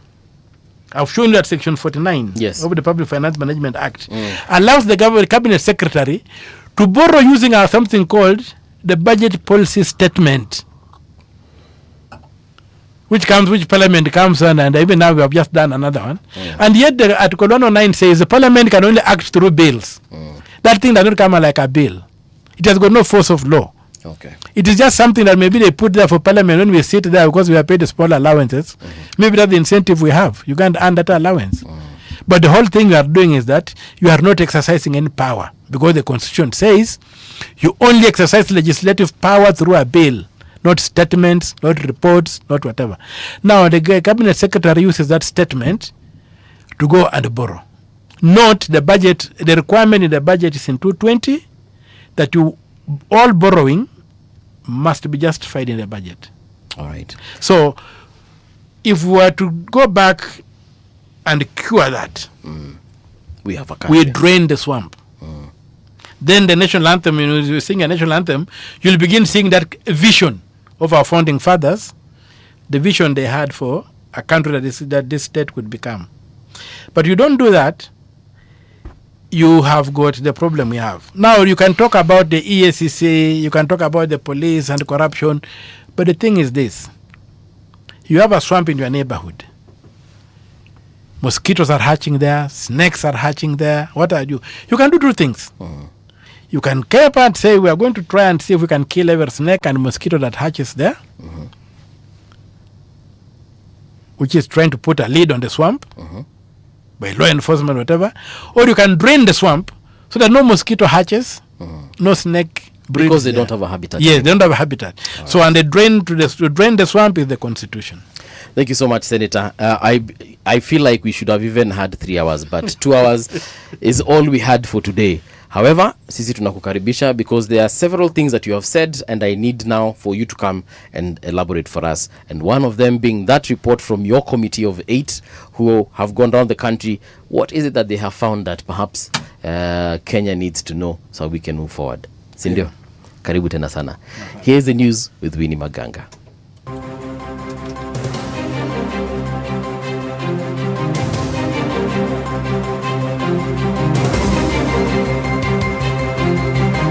This is the Radio Generation News. Good morning, I'm Winnie Maganga. Kenya's efforts to improve eye health have delivered measurable results over the years, but access to treatment continues to lag behind, leaving many people without timely care despite the availability of simple solutions.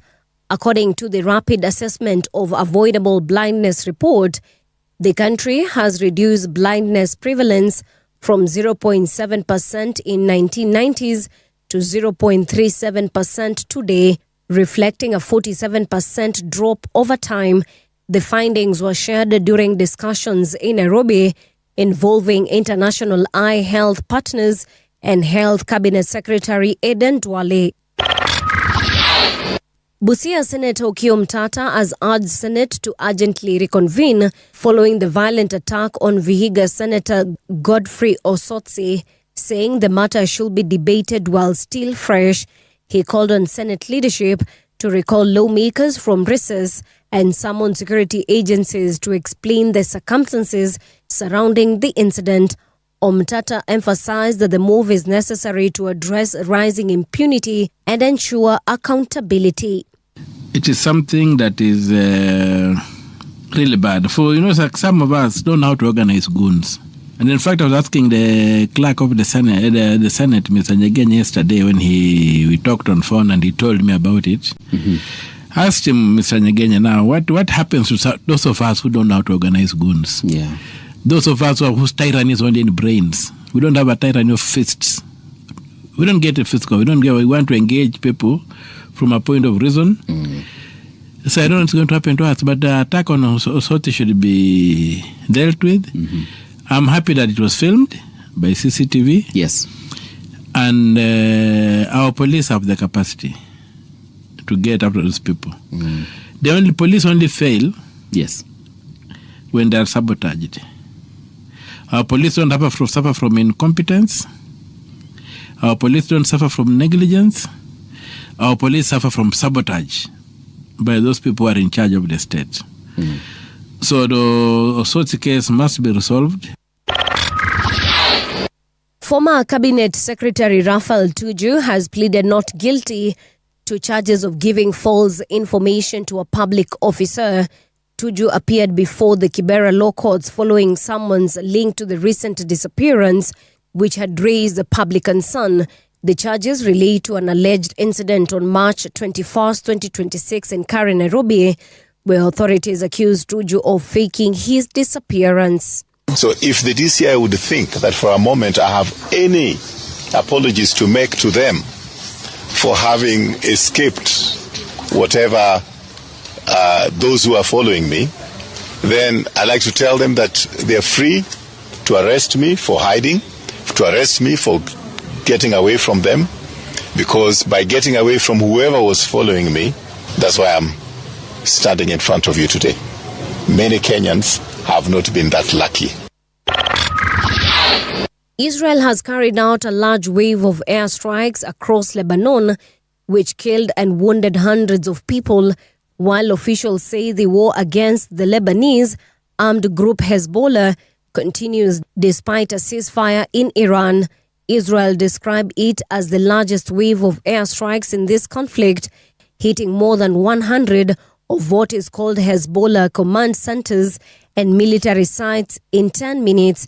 The southern suburbs of Beirut, southern Lebanon, and the eastern Bekaa Valley were all targeted.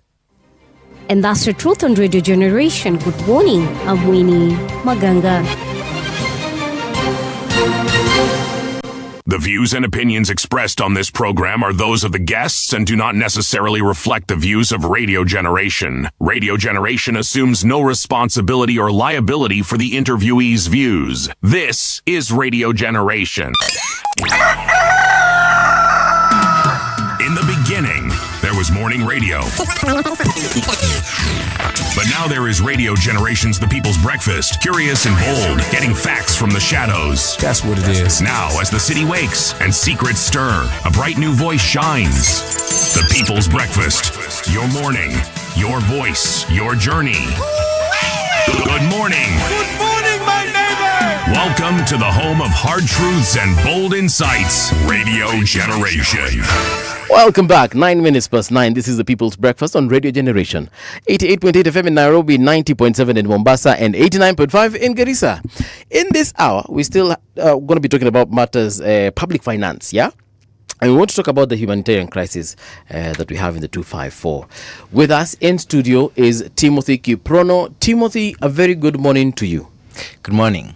Uko salama? Yes. Before tuanze conversation, hata nisalimia watu wawili watatu hapa. Kuna Adrian Terry, kuna Njuki Mungai, kuna Christina, Eric Owor, DKJ, kunaye Norbert Owor pia. Kuna Boaz Waruku, Field Marshal, kuna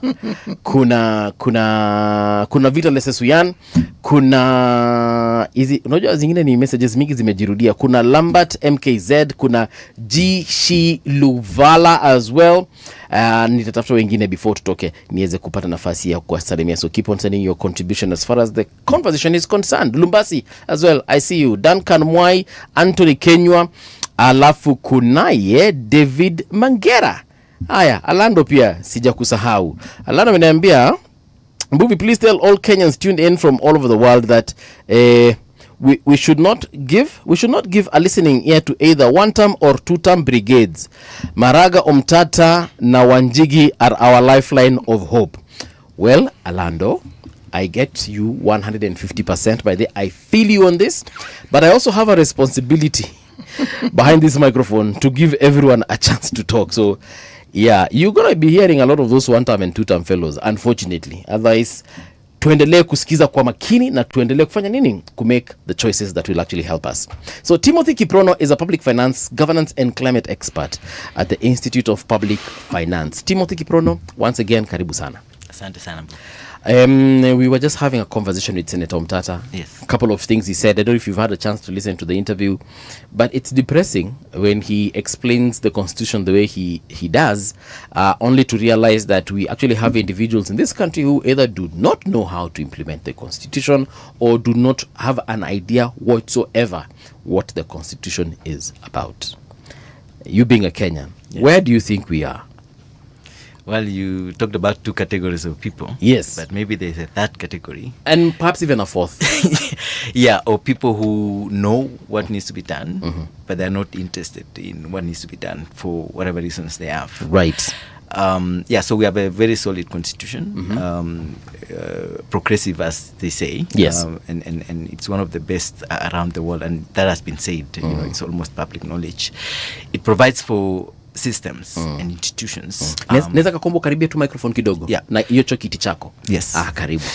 So our constitution provides systems and institutions that if they were to function, then, you know, we find ourselves as a country in a development path towards prosperity, right. Including, you know, Bill of Rights, a very robust Bill of Rights, that if it were to be implemented, then the subject matter for today would not be, you know, would not be talking about it. We'd be talking about how would we improve them, not how to escape, as it were. Right. Yes.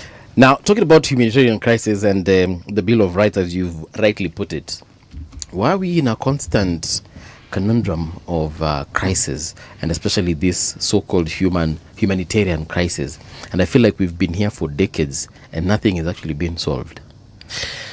Well, it's a systemic problem, for one. That the system that we have that responds to emergencies and disasters, or what we call humanitarian, is actually designed to do that.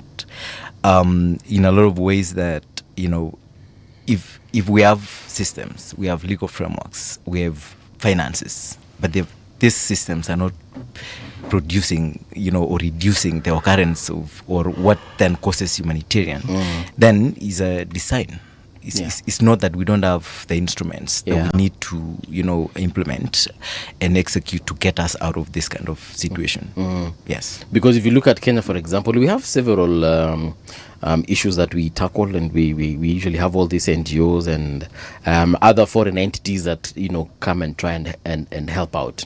For example, when you talk about something as simple as disease, you know, malaria, I had this argument some time back, and I was saying that here in Africa, we're the ones who suffer from malaria the most. Okay? But we have never really had a homegrown solution to ensure that we can take care of that situation. We are always waiting for, I don't know if it's USAID or UK aid to give us zinaitwaje vitu za kujifunika, ndio hiyo net. Thank you. Alafu eventually tunazitumia kufanya fishing in Lake Victoria. No, those things are too weak to do fishing. What we do, we cover the vegetable we have in our gardens. Yes. It prevents pests from attacking. Yes. I'm actually with those nets. Yes, I'm telling you what it is that people use. In fact, you're actually shocked that's what they use them for. Yes. Yeah. So we are always waiting for some mzungu somewhere to come and swoop in like Superman and sort our issues out. What is it that we are lacking before we even wait for foreigners to come in? What is our problem to begin with? Well, we have a couple of challenges. One of them could be, you know, the desire to make systems work. If we have institutions that are, you know, designed to help us deal with some of this, and, you know, just coming back, of course, to the issue of disaster and emergencies or humanitarian, is that, so at the national level, we have institutions like, you know, disaster risk management, you know, laws and policies. In fact, we have a bill right now in Parliament that is struggling to pass for some reason. You know, people are debating and people are negotiating. What is this bill about? Yeah, well, the disaster management bill kind of tries to establish the institutions and coordination between, you know, national and counties, but also between across humanitarian systems or actors. It kind of prescribes, you know, how do we respond and how do we manage disasters in a way. In my view, that kind of bill should pass, really quick. Including, I think this is also where, the people who mobilize parliament should have done the work to mobilizing parliament to get the kind of bill. You mean the whips? Yeah, the whips and the people who communicate to them, the powers that be.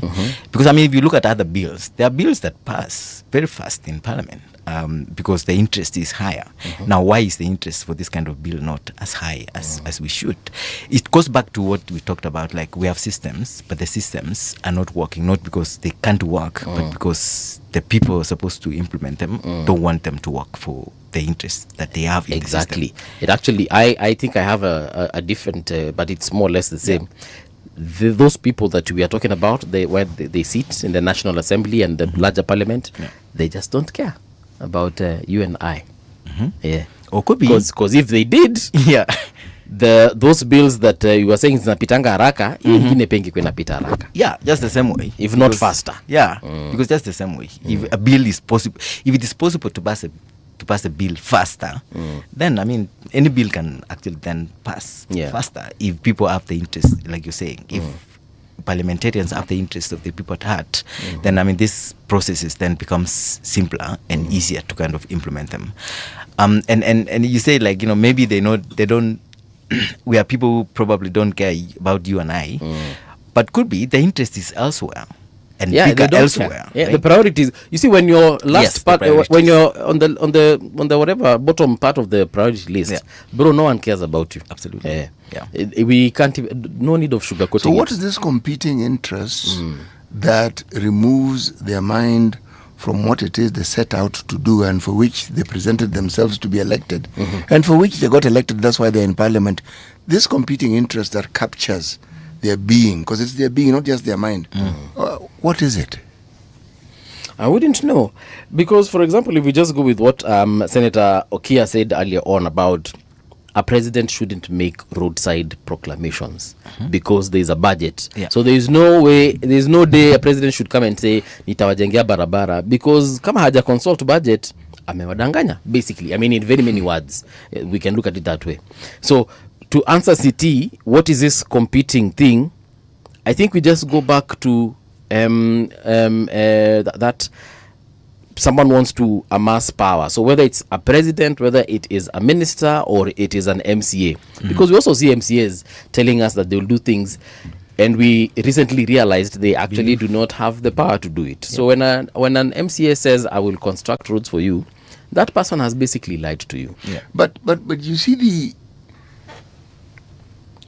the need that leaders seem to have to want to grow rich by pilfering from public coffers.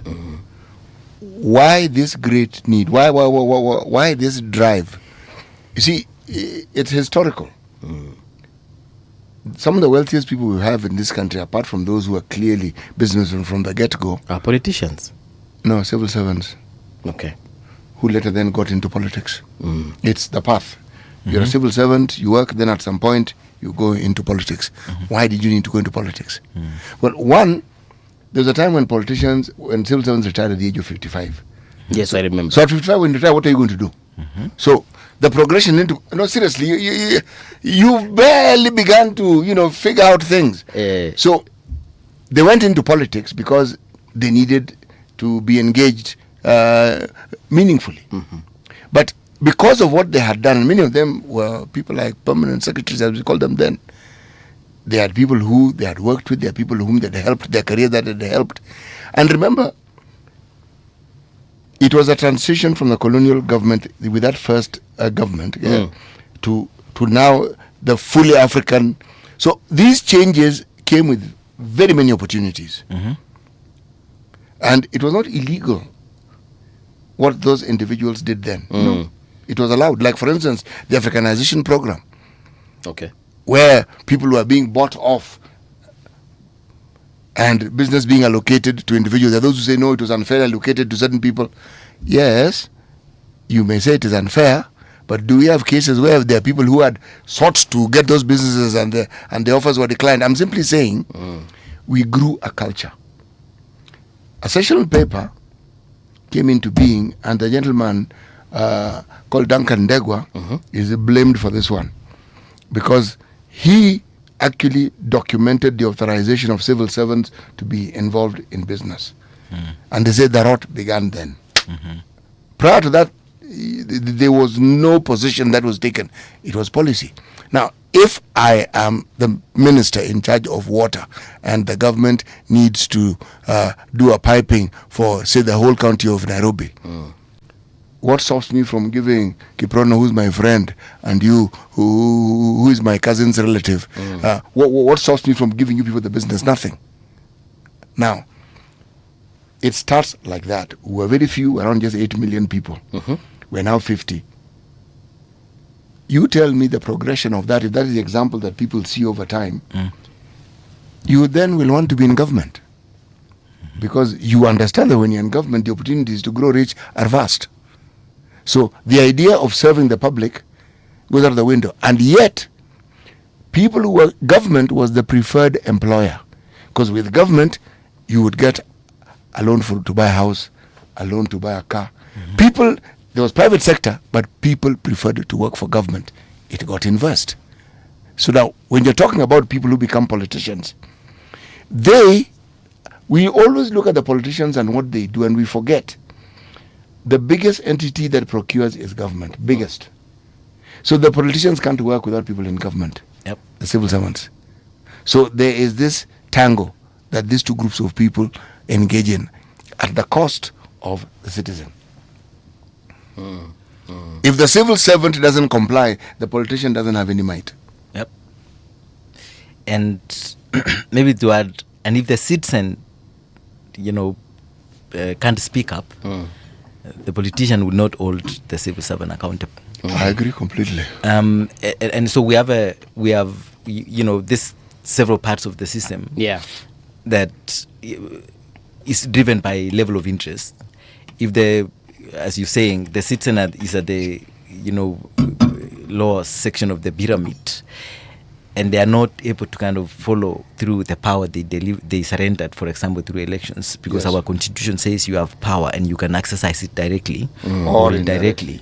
Now, what happens through elections is that we elect leaders, so we give them part of the power. We delegate our powers to them. Delegate them. And then we remain with part of the power, so that then we exercise this power to hold, the people we elected accountable. So we elect the politicians accountable, the civil servants that have been employed or appointed accountable. If we are not exercising that power, then the system will collude. The civil servants and the politicians will collude and do business and leave the citizen out. But remember, the citizen is the one funding the system.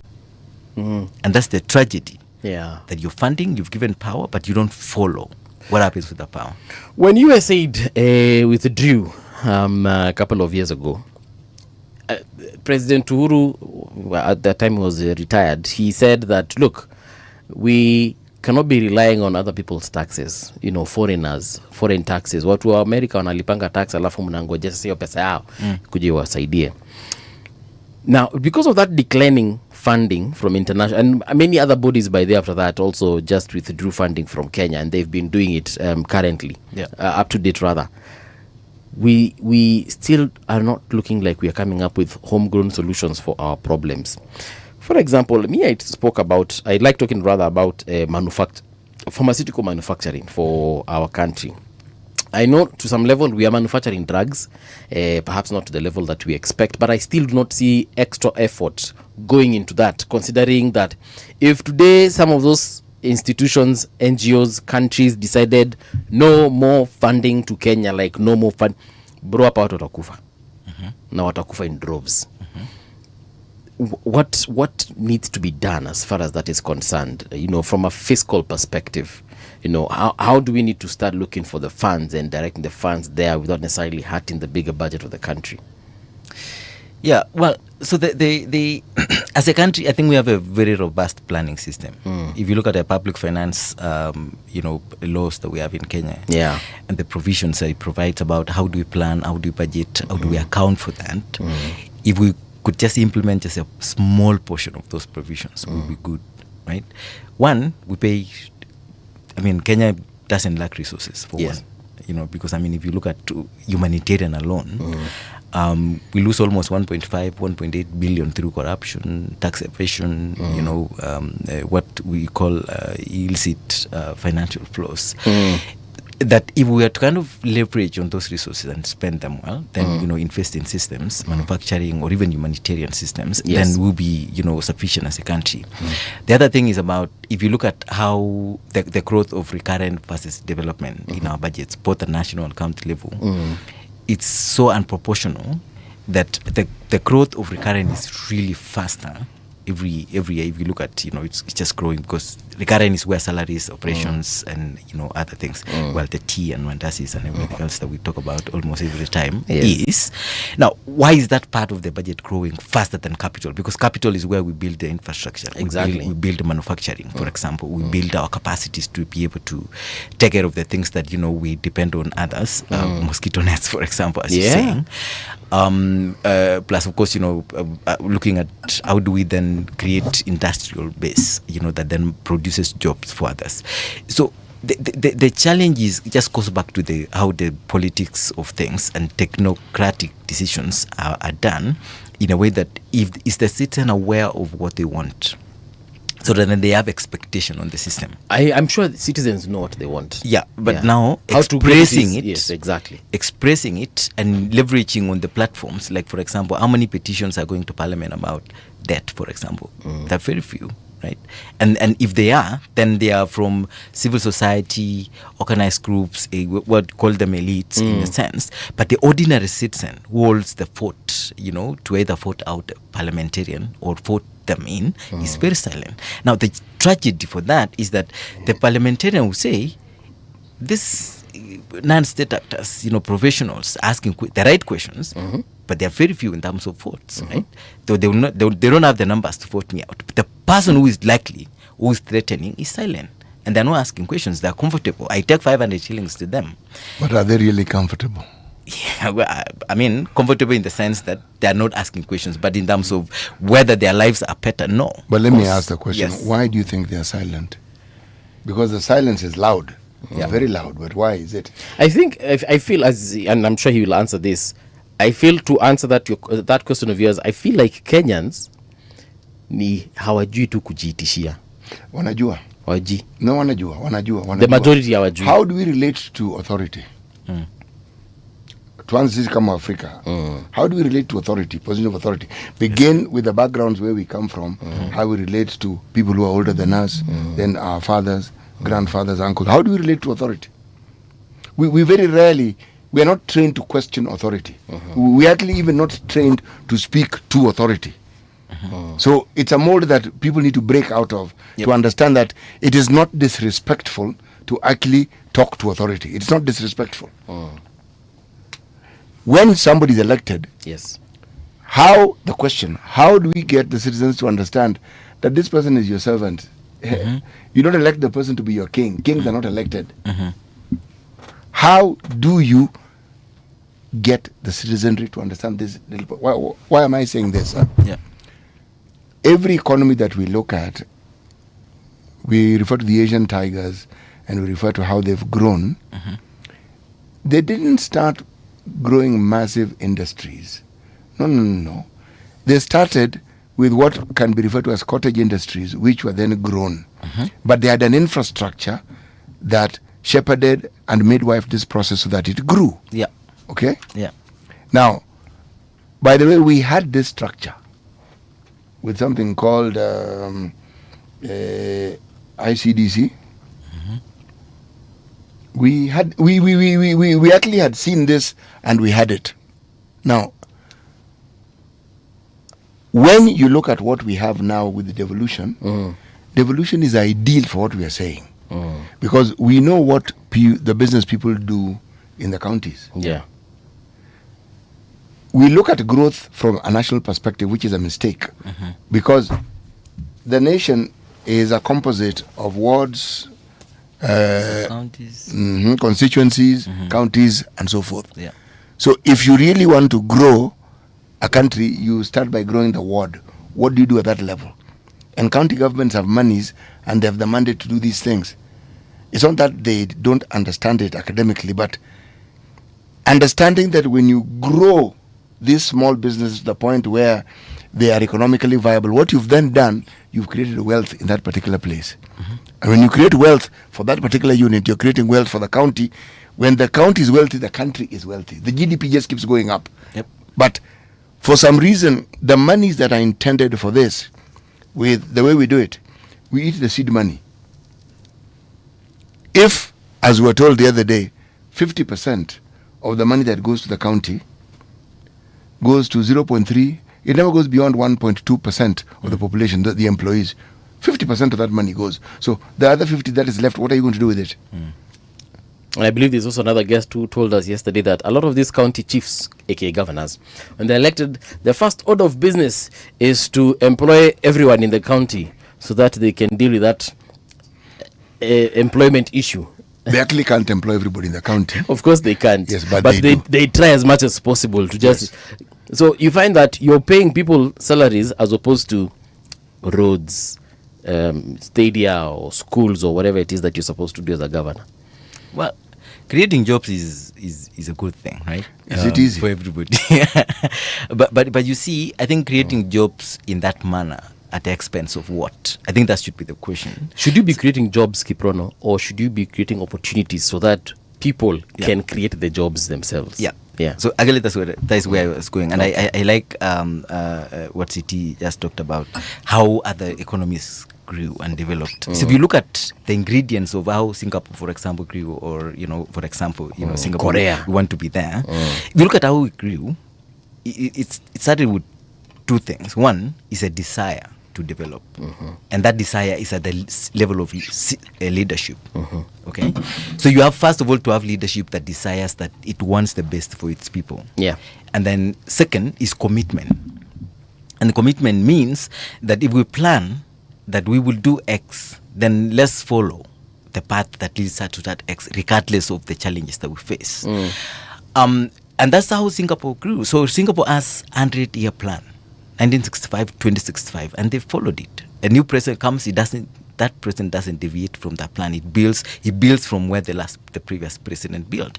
But look at what do we do in Kenya? A new governor comes and says, well, whatever projects that started by the previous governor, I don't want to continue those ones. But remember, what that governor was investing is the same resources that we need to continue building on the next stage. And so we have white elephant projects because of political interests and conflicts, then they are left all over the place. So that is money. Take it, for example, as an individual.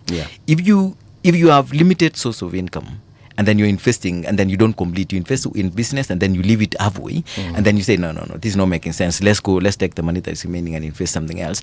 This is capital that is lying somewhere. It's not serving the public, and generally it's not serving anybody. So that is an opportunity to waste it, because then we go and start afresh. Now, what county government does, which is now, creating jobs for individuals, basically rewarding political supporters in a sense, is that we don't have that commitment that we want the best of our people before saying, well, how do we reward political supporters for the short-term gains of then political mileage?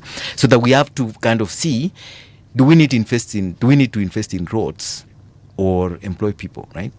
It's better to, how many advisors does the governor need, or even the president need? And what is the advice for if we are not addressing the root problems that we have? So you choose, you have limited resources. Do I hire advisors, or do I actually solve the problem in which I need the advisors to be solving? And so we are lost in a situation where the citizens need to look at the budgets and see what is the composition of the whole budget. Let's go back to Singapore for a second. You said that every single leader after Lee Kuan Yew that came, they just picked up from where he left, and every other person after that. How did they come to that understanding? Well, look at it this way. There's something that our brother mentioned about the collective interest of the nation had to move forward. A lot of it is based in certain cultural norms, one about excellence, about working communally, and about integrity. Okay? For instance, in Japan, when you find somebody who's very hardworking and works for the government, you're not considered to be an exceptional worker. No. That's what it means. You're the norm. Yes, that's what it means to be a Japanese citizen. This hardworking, sacrificing. That's what it means. So, if you're a man, somebody asks you, "Are you a samurai?" And you don't. Yes, exactly. Meaning there's a certain code by which that you live, and it can be seen that this person is committed. These great industries that you see. Young people who are university educated would work in some of these plants 14-hour shifts, and there'd be dormitories. Now, these dormitories, I talk about Korea and the like, they are not at a dormitory there's a blanket, there's a mattress. No. Maybe a cardboard floor. You sleep, you work. You're there for a week, and then you're given a few days off and you come back. But productivity, you're talking about 14-hour a day working. Okay? That focus is what enabled them to grow. Somebody who is a graduate in Kenya is entitled, they feel, I've got a degree. And yes, we know, and it's actually a good thing, and you've achieved something. But do you understand how to utilize that thing so that you can benefit from it? Now, if you start as somebody who is a menial worker with your degree, and that particular entity grows, you grow with it. Yep. But the beauty is, by the time you rise up in ranks, you'll know exactly how that thing functions. Yeah. Because you've been there from the very beginning. Why? Your university education prepared you for it. You have the mindset, you have the knowledge, you have the know-how. Now, that requires structure. If it is farming that is shunned by very many people, because predominantly the bulk of our population is the rural areas, imagine if we focus on intra-county business. You hear me saying this all the time because I mean it. There are counties that produce more milk than they know what to do with. There are counties that don't. There are counties that produce more maize than they know what to do with. There are counties that don't. There are counties that have tourist attraction better than others don't. And it goes on and on and on and on and on. Now, when you understand that you grow this economy, the life of your people automatically gets better. To understand it, look at places where people have grown tea, and people have small holdings, an acre even, 2 acres. But that is what has educated their children, has done everything for them. You see, that was a worthwhile investment. The coffee sector is now booming. It has that same. The sugar industry had it before all these problems of cartels and what have you came into being. If we have seen examples of this working, it means it works. You don't need 10 other examples. Yeah. So, the leadership that has the mind to understand that these billions we get, if we invest most of it in this, and all these young people who need jobs, instead of employing them, find systems by which you can help them do business and create an economy. It is easier said than done, I agree. But it's a thinking, and it has to start somewhere. But this one of ours, where, as Okio Mtata mentioned, people look for an opportunity to consume it. People don't join the county government to work for it. They join the county government to fleece it. So the county government and the system will not work for the people. Because the very resources that are meant to build the county never actually get a chance to actually build the county. When you talk about inequalities, the inequality here that we speak of is not that some counties are advantaged better than others. That was the narrative. With the devolution, that narrative should have been given a break, and we should have been looking at this thing differently. The inequality is brought about by the very people, our own people, whom we elect in our counties, whom we elect in our constituents and our wards representatives. They are the ones who have now taken that mantle of inequality and are expanding it. Yep. I mean, it's interesting what you say about, counties, doing business with each other. And it's true. In Uasin Gishu, for example, the maize production capacity is immense. Turkana, the demand for maize is higher. They do not produce maize like Uasin Gishu. Yeah, I'm just saying the demand for maize is so they don't produce, right? Yes. So why can Uasin Gishu feed Turkana, right? And Turkana feed Uasin Gishu with meat and whatever else that you can. Because they're pastoralists. Yeah. Yes. So it's just like every county has their own advantage. They do. That like our weaknesses and strengths can complement each other. You know, I grew up in a time when I was a child. Every time we would go to the rural areas to visit my grandparents, we didn't buy vegetables. You were told every evening to go to that patch or that patch to kuchuna certain vegetables which were to be cooked that day. The ugali, there was a granary. You took the maize and there was a grinder that was used for making that. Okay? If you needed to eat chicken, you caught the chicken because they you could see them and it was cooked. What was probably bought was maybe fish because we didn't live near a river. And even cooking oil, not necessarily. Because my grandmother knew how to make cooking oil from milk made into ghee. Yes.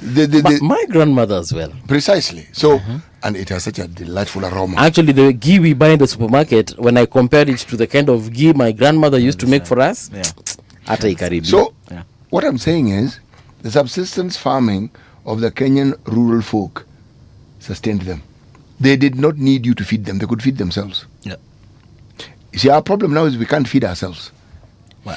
And actually, on the same breath, when you look at how China handles, because even China has got drought, believe it or not, yeah? They've had some of the worst droughts ever recorded in history. Yes, but how do they sort out the issues? Number one, they desalinate water to a tune of, they can actually do some 6,000 tons of water. They can desalinate 6,000 tons of water. Now that is a lot of water. Yani mpaka wameweka in terms of tons, because if they tell you in terms of liters, it's a heck of a lot. Yeah.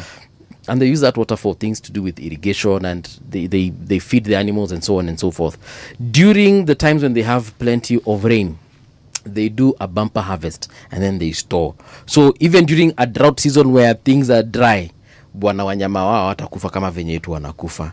Watu wao hawatakufa kama wetu venye wanakufa. When you're talking about 1 million people in Kenya, that is in danger of death because of drought, I mean, that's crazy. And you're talking about 3 million who do not know where their next meal is coming from. Imagine that. Well, so this is really like, if you just talk about the China example and look at, you know, how we did things in the past and how we're doing now. Of course, climate change is real. So which means, you know, certain things that used to work, you know, certain times, they're no longer working now. And so we kind of need to innovate, you know, and adapt to systems or to, you know, the current, you know, environment. Now, one thing about, you know, whether can Kenya solve its problems? Yes, we can. Yes, it can solve. Timothy, can I just tell you something? Yeah. The extreme climate change issues that we deal with are extreme, but you talk to your grandparents, they understood the drought and they prepared for it. Yeah. Those cycles, they were just longer, Yeah. but they knew. Yeah. They need That's to why in a traditional homestead, there's always a granary. Yeah. Well, yeah. So they knew. They Absolutely. understood that there'd be times when you would not be able to plant anything and there would be drought. Yeah. But the extremity that we now have, and I agree with you, Yeah. this one requires a whole new thinking. Yeah. Yes. So the you know, the length of it, but also the frequency of it, you know, just exposes, you know, whatever we add then, you know, that it may not function. But you know, so the adaptation is what is needed. Now let's look at, you know, how Kenya prepares for that. You know. If so, we have right now. I mean, at the national level, we have the the National Climate Change Act 2016, and so it's very robust in terms of what needs to be put in place. And then you have every county now has some form of a similar law, a county climate change law, and these laws create two things. One is financing mechanism for adaptation and climate action, and then two is coordinating mechanism. How do we coordinate different people to kind of invest in the systems? Yeah. The challenge is how to operationalize it, in the sense that we know disasters are happening, and actually the crises we have in Kenya, like the humanitarian problems and disasters, are not new. You know, we know they'll happen. It's not like we didn't know last year they will have drought this year, or we don't know that actually in the next few months it's going to rain and it's going to flood in Nairobi, in other places. We know. The problem is, how are we preparing for that? And is the system designed to address that? Yes, but is it being implemented to be able to function and deliver the results that then prevent that from happening? No, that's the problem. Yeah. So I think where we need to kind of think about is, you know, there's something systemic as a culture, and I think city started with this, like when we started, taking over leadership as a country from colonialists, we didn't build the culture that we need, the right mindset, so that then we value our country and we have the best interest of our country before our own interest. Right now, it's our own interest. When you get to leadership as an MP, as a president, as a civil servant, you think about yourself first before you think about all of us, collectively. You forget that, you are in power not for yourself, but for collectively for all of us. Because it's us who fund the system through our taxes. It's us who give ourselves a constitution that mandates certain things. Now, so I think where this thing needs to start with is a mindset shift. Yes. And that mindset shift needs to start with the citizens to start saying, look, where did things go wrong, right? And why other countries? It's not like, we can see other countries doing good job, and China is an example where they have, and Israel is an example, Egypt is an example, where it's not like the problems we have in Kenya is not unique to us. Other people have dealt with them. Why are we not dealing with them? So the citizen needs to begin asking those questions, and then with pressure building from the citizens, and call this a social contract. It's a social contract situation where the citizen who pays taxes, and then there's a government who says, well, I will use your taxes to give you back through development and stuff like that. So if one part of the social contract is not working, then will not work. Like everything else will kind of fall apart. And I'm thinking that the citizens need to start demanding for what belongs to them as a part of the social contract. Because if I give through taxes, then I need to see that tax is working. How do we do this? I like what you're saying, because essentially it marries with the citizenry needing to keep the leaders account. How do you demand? Because keeping accountability is just that. This is what you said you would do, and you're not doing it. We want you to do it. We asked you that to take this matter to ABCD. You haven't done it.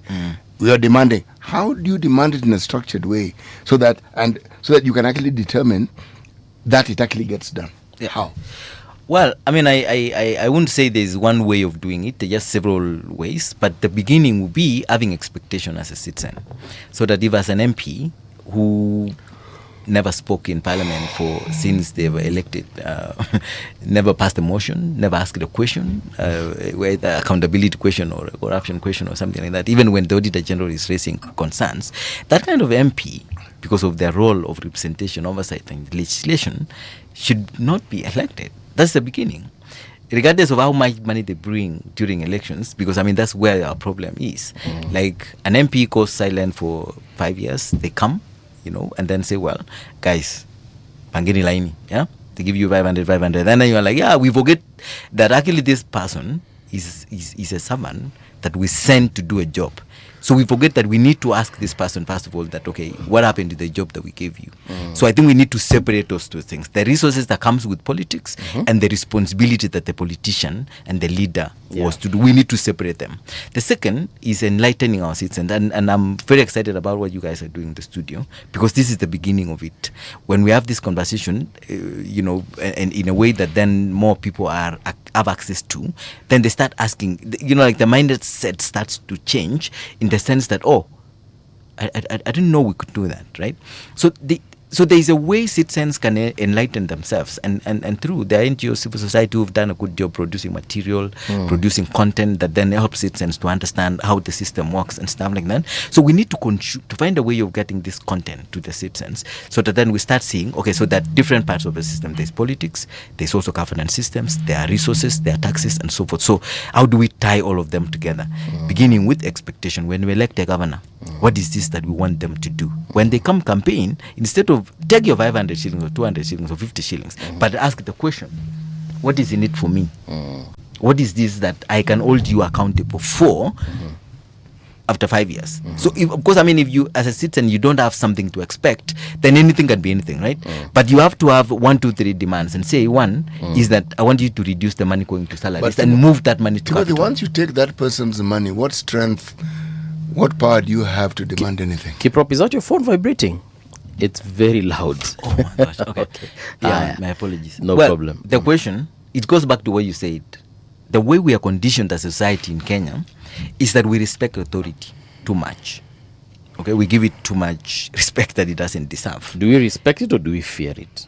fear. It's both, really. It's both. It's both. It's both. Yeah, we fear in the sense that if it comes back to us, we don't know. Or if you oppose it, you might not get the benefit that is supposed to come to you. So you want to be compliant. But the question I asked still pertains. I mean, is this not the thing we always ask? People come here and say, if they give you money, you take. But the moment you take that money, have you not just given up on any authority you may have? Have you not just surrendered? Forget delegating. Now you've surrendered any power you may have completely. And this, you've actually given this person unfettered powers over you. You've communicated to them that all they need to do to wipe the slate clean is to give you 500 bob. So whatever you demand, they listen, but you will never get it. What do you think would happen if the Mheshimiwa tells people to kupanga line and nobody pangas line? Yeah. Hey, Bas, I think you've got the message. Yep. He'd have to think. Yep. Well, that's true. And I want to take that. But I also want us to think about it like this. The money that a politician brings is not money they mint from elsewhere. It's a taxes, right? Yes. So, I mean, I'm just thinking about the mindset, right?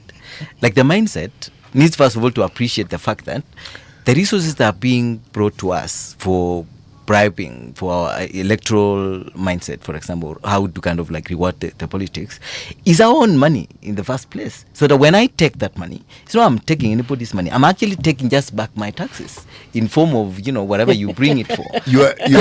When you take that money, you're entrenching your own poverty.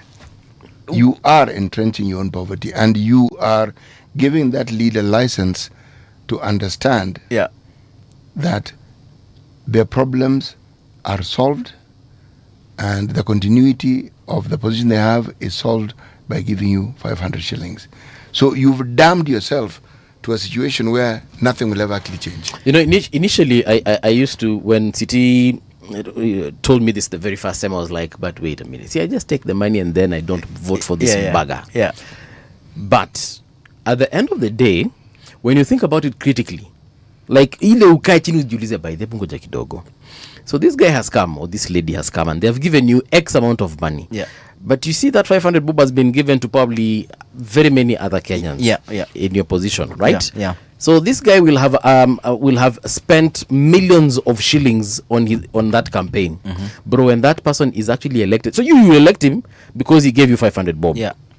When that guy gets into office, rest assured he's recovering that money. Absolutely. One way or another. Absolutely. However, if we reject that money, then we force this individual or individuals to actually come and sell policy.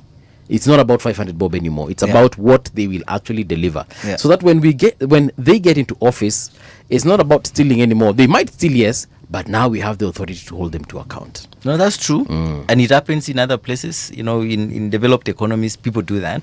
Now, the challenge we have in the country is that the poverty levels is so high that you need, as a man, you've gone out to hunting, and then you meet a politician, you get 200. You're thinking already about your family.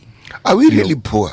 Well, I mean, since we're having this discussion, are we really poor, or have we systematically been made to believe that we are actually very poor? I think both. How do you explain a country where there are people who are multi-billionaires? When you're a multi-billionaire, there should be an enterprise that is worth those multi-billions to justify the multi-billions you have. Yes. Isn't it? As the source. Well, yes. Otherwise, how on earth do you become a multi-billionaire? For example, Eli Dewalo said that he's worth 1 billion. Okay. Right. Hiyo tumeshika. Okay? Anauza blanketi, kuku, mayai, nini? Ama nini. Ama anatengeneza mattress. Don't forget, in a third world country of about 60 million Kenyans. Yes. And very few of those Kenyans actually have purchasing power. Yes. Na kama akona factory, how many people does he employ? Yeah. Because if he was producing the sort of money that makes him a billionaire, the number of people who would be working for him would be many. The ripple effect would be the families are part and parcel of the gains that he has and what he makes from his business. Yeah. The poverty persists because those things don't exist. Dangote is a billionaire. You see what he does. Yeah. Jeff Bezos, billionaire. You see his businesses. and the very many other billionaires. Nakadalika. Our PCS, before he became PCS, he told us he's worth 4 billion. I do not know one company. I could be wrong, and I am sure I'm wrong. But I do not know one company our prime cabinet secretary owns. Well, well, let's separate two things. Yes, and Wallo and the rest, we'll put them here. Watajitetea, which is they're a small group of people who owns a huge part of the economy, right, or whatever money sector. These fellows just have a lot of money. Yes, they have a lot. They're liquid. They have a lot of money. Yeah. What they own, Timothy. Yeah.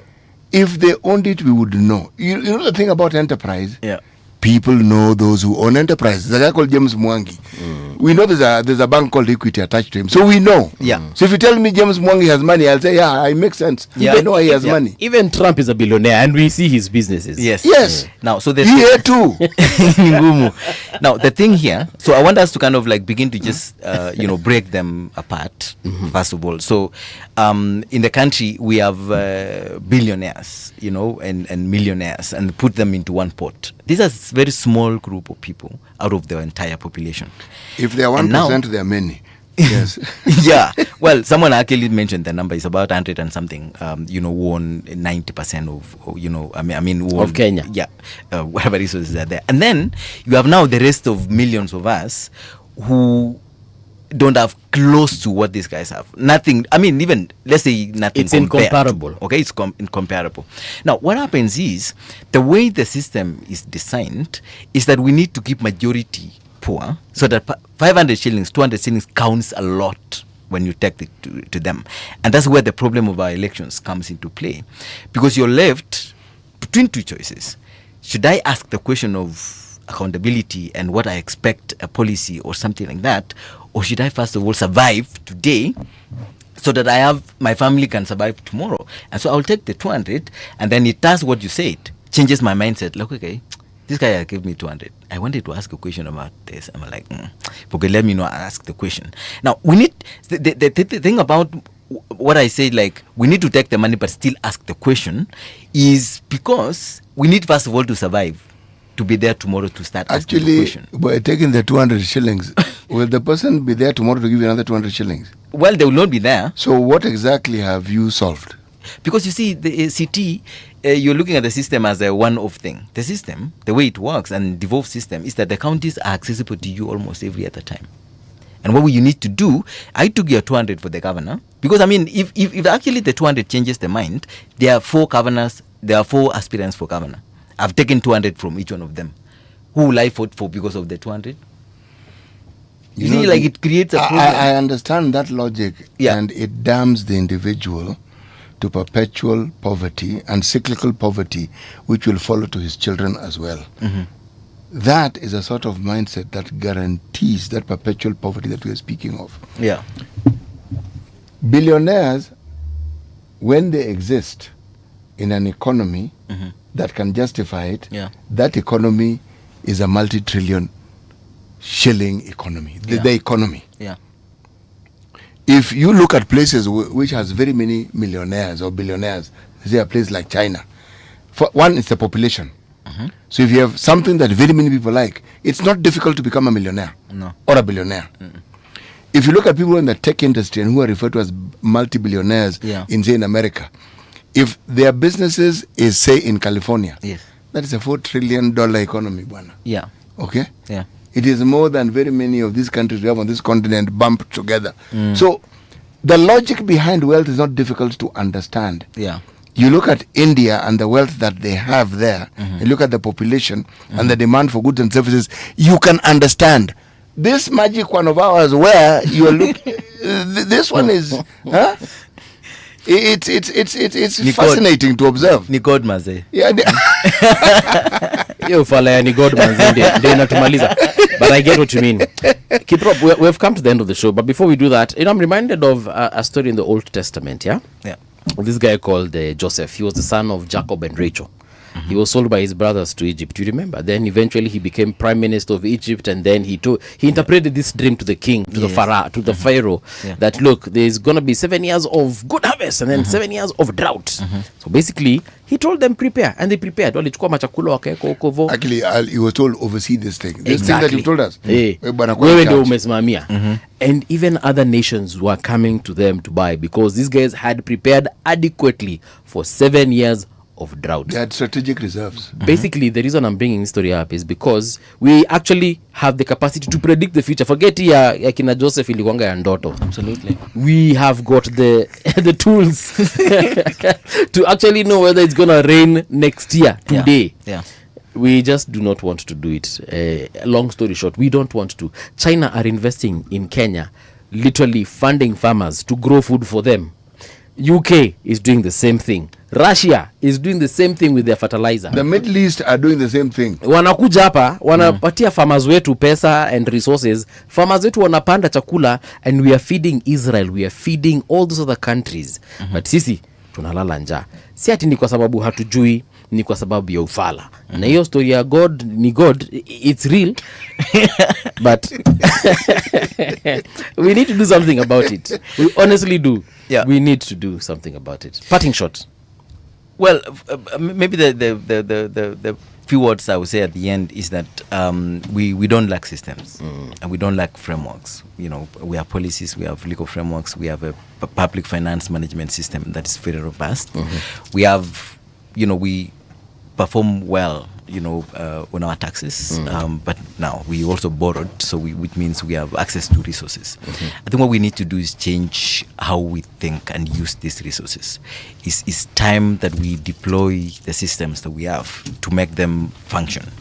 It's one thing to have a law, but it's totally the other thing to operationalize it. And I think this is the moment for us to start thinking, can we make our systems to function? Can we deploy our resources in the right manner that then builds the institutions that want to see that delivers results to our citizens and so forth? So I think it rests with us. It's true, and I agree with you. Yes. Governance is where it all begins. Actually, governance is where it stops, but it all begins with us as citizens. Yes. All right. Sitibuga, ambia watu kwa heri. All right. See you tomorrow, guys. Bright and early.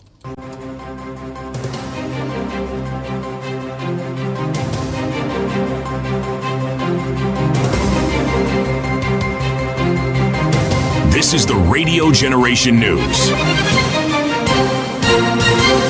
Good morning, I'm Winnie Maganga. Former Cabinet Secretary Raphael Tuju has formally requested the Directorate of Criminal Investigations to arrest and prosecute Senior Counsel Fred Ojiambo. Tuju accuses Ojiambo of filing fabricated evidence and lying in court regarding a 1.5 billion Kenya shillings loan dispute with the East African Development Bank. The allegations made in early 2026 are part of a long-standing and highly contentious legal battle over Tuju's Dairy Limited property in Karen. In fact, the question I'm asking myself, why should I be coming to take a plea and bank officials are not taking plea for the criminal lying that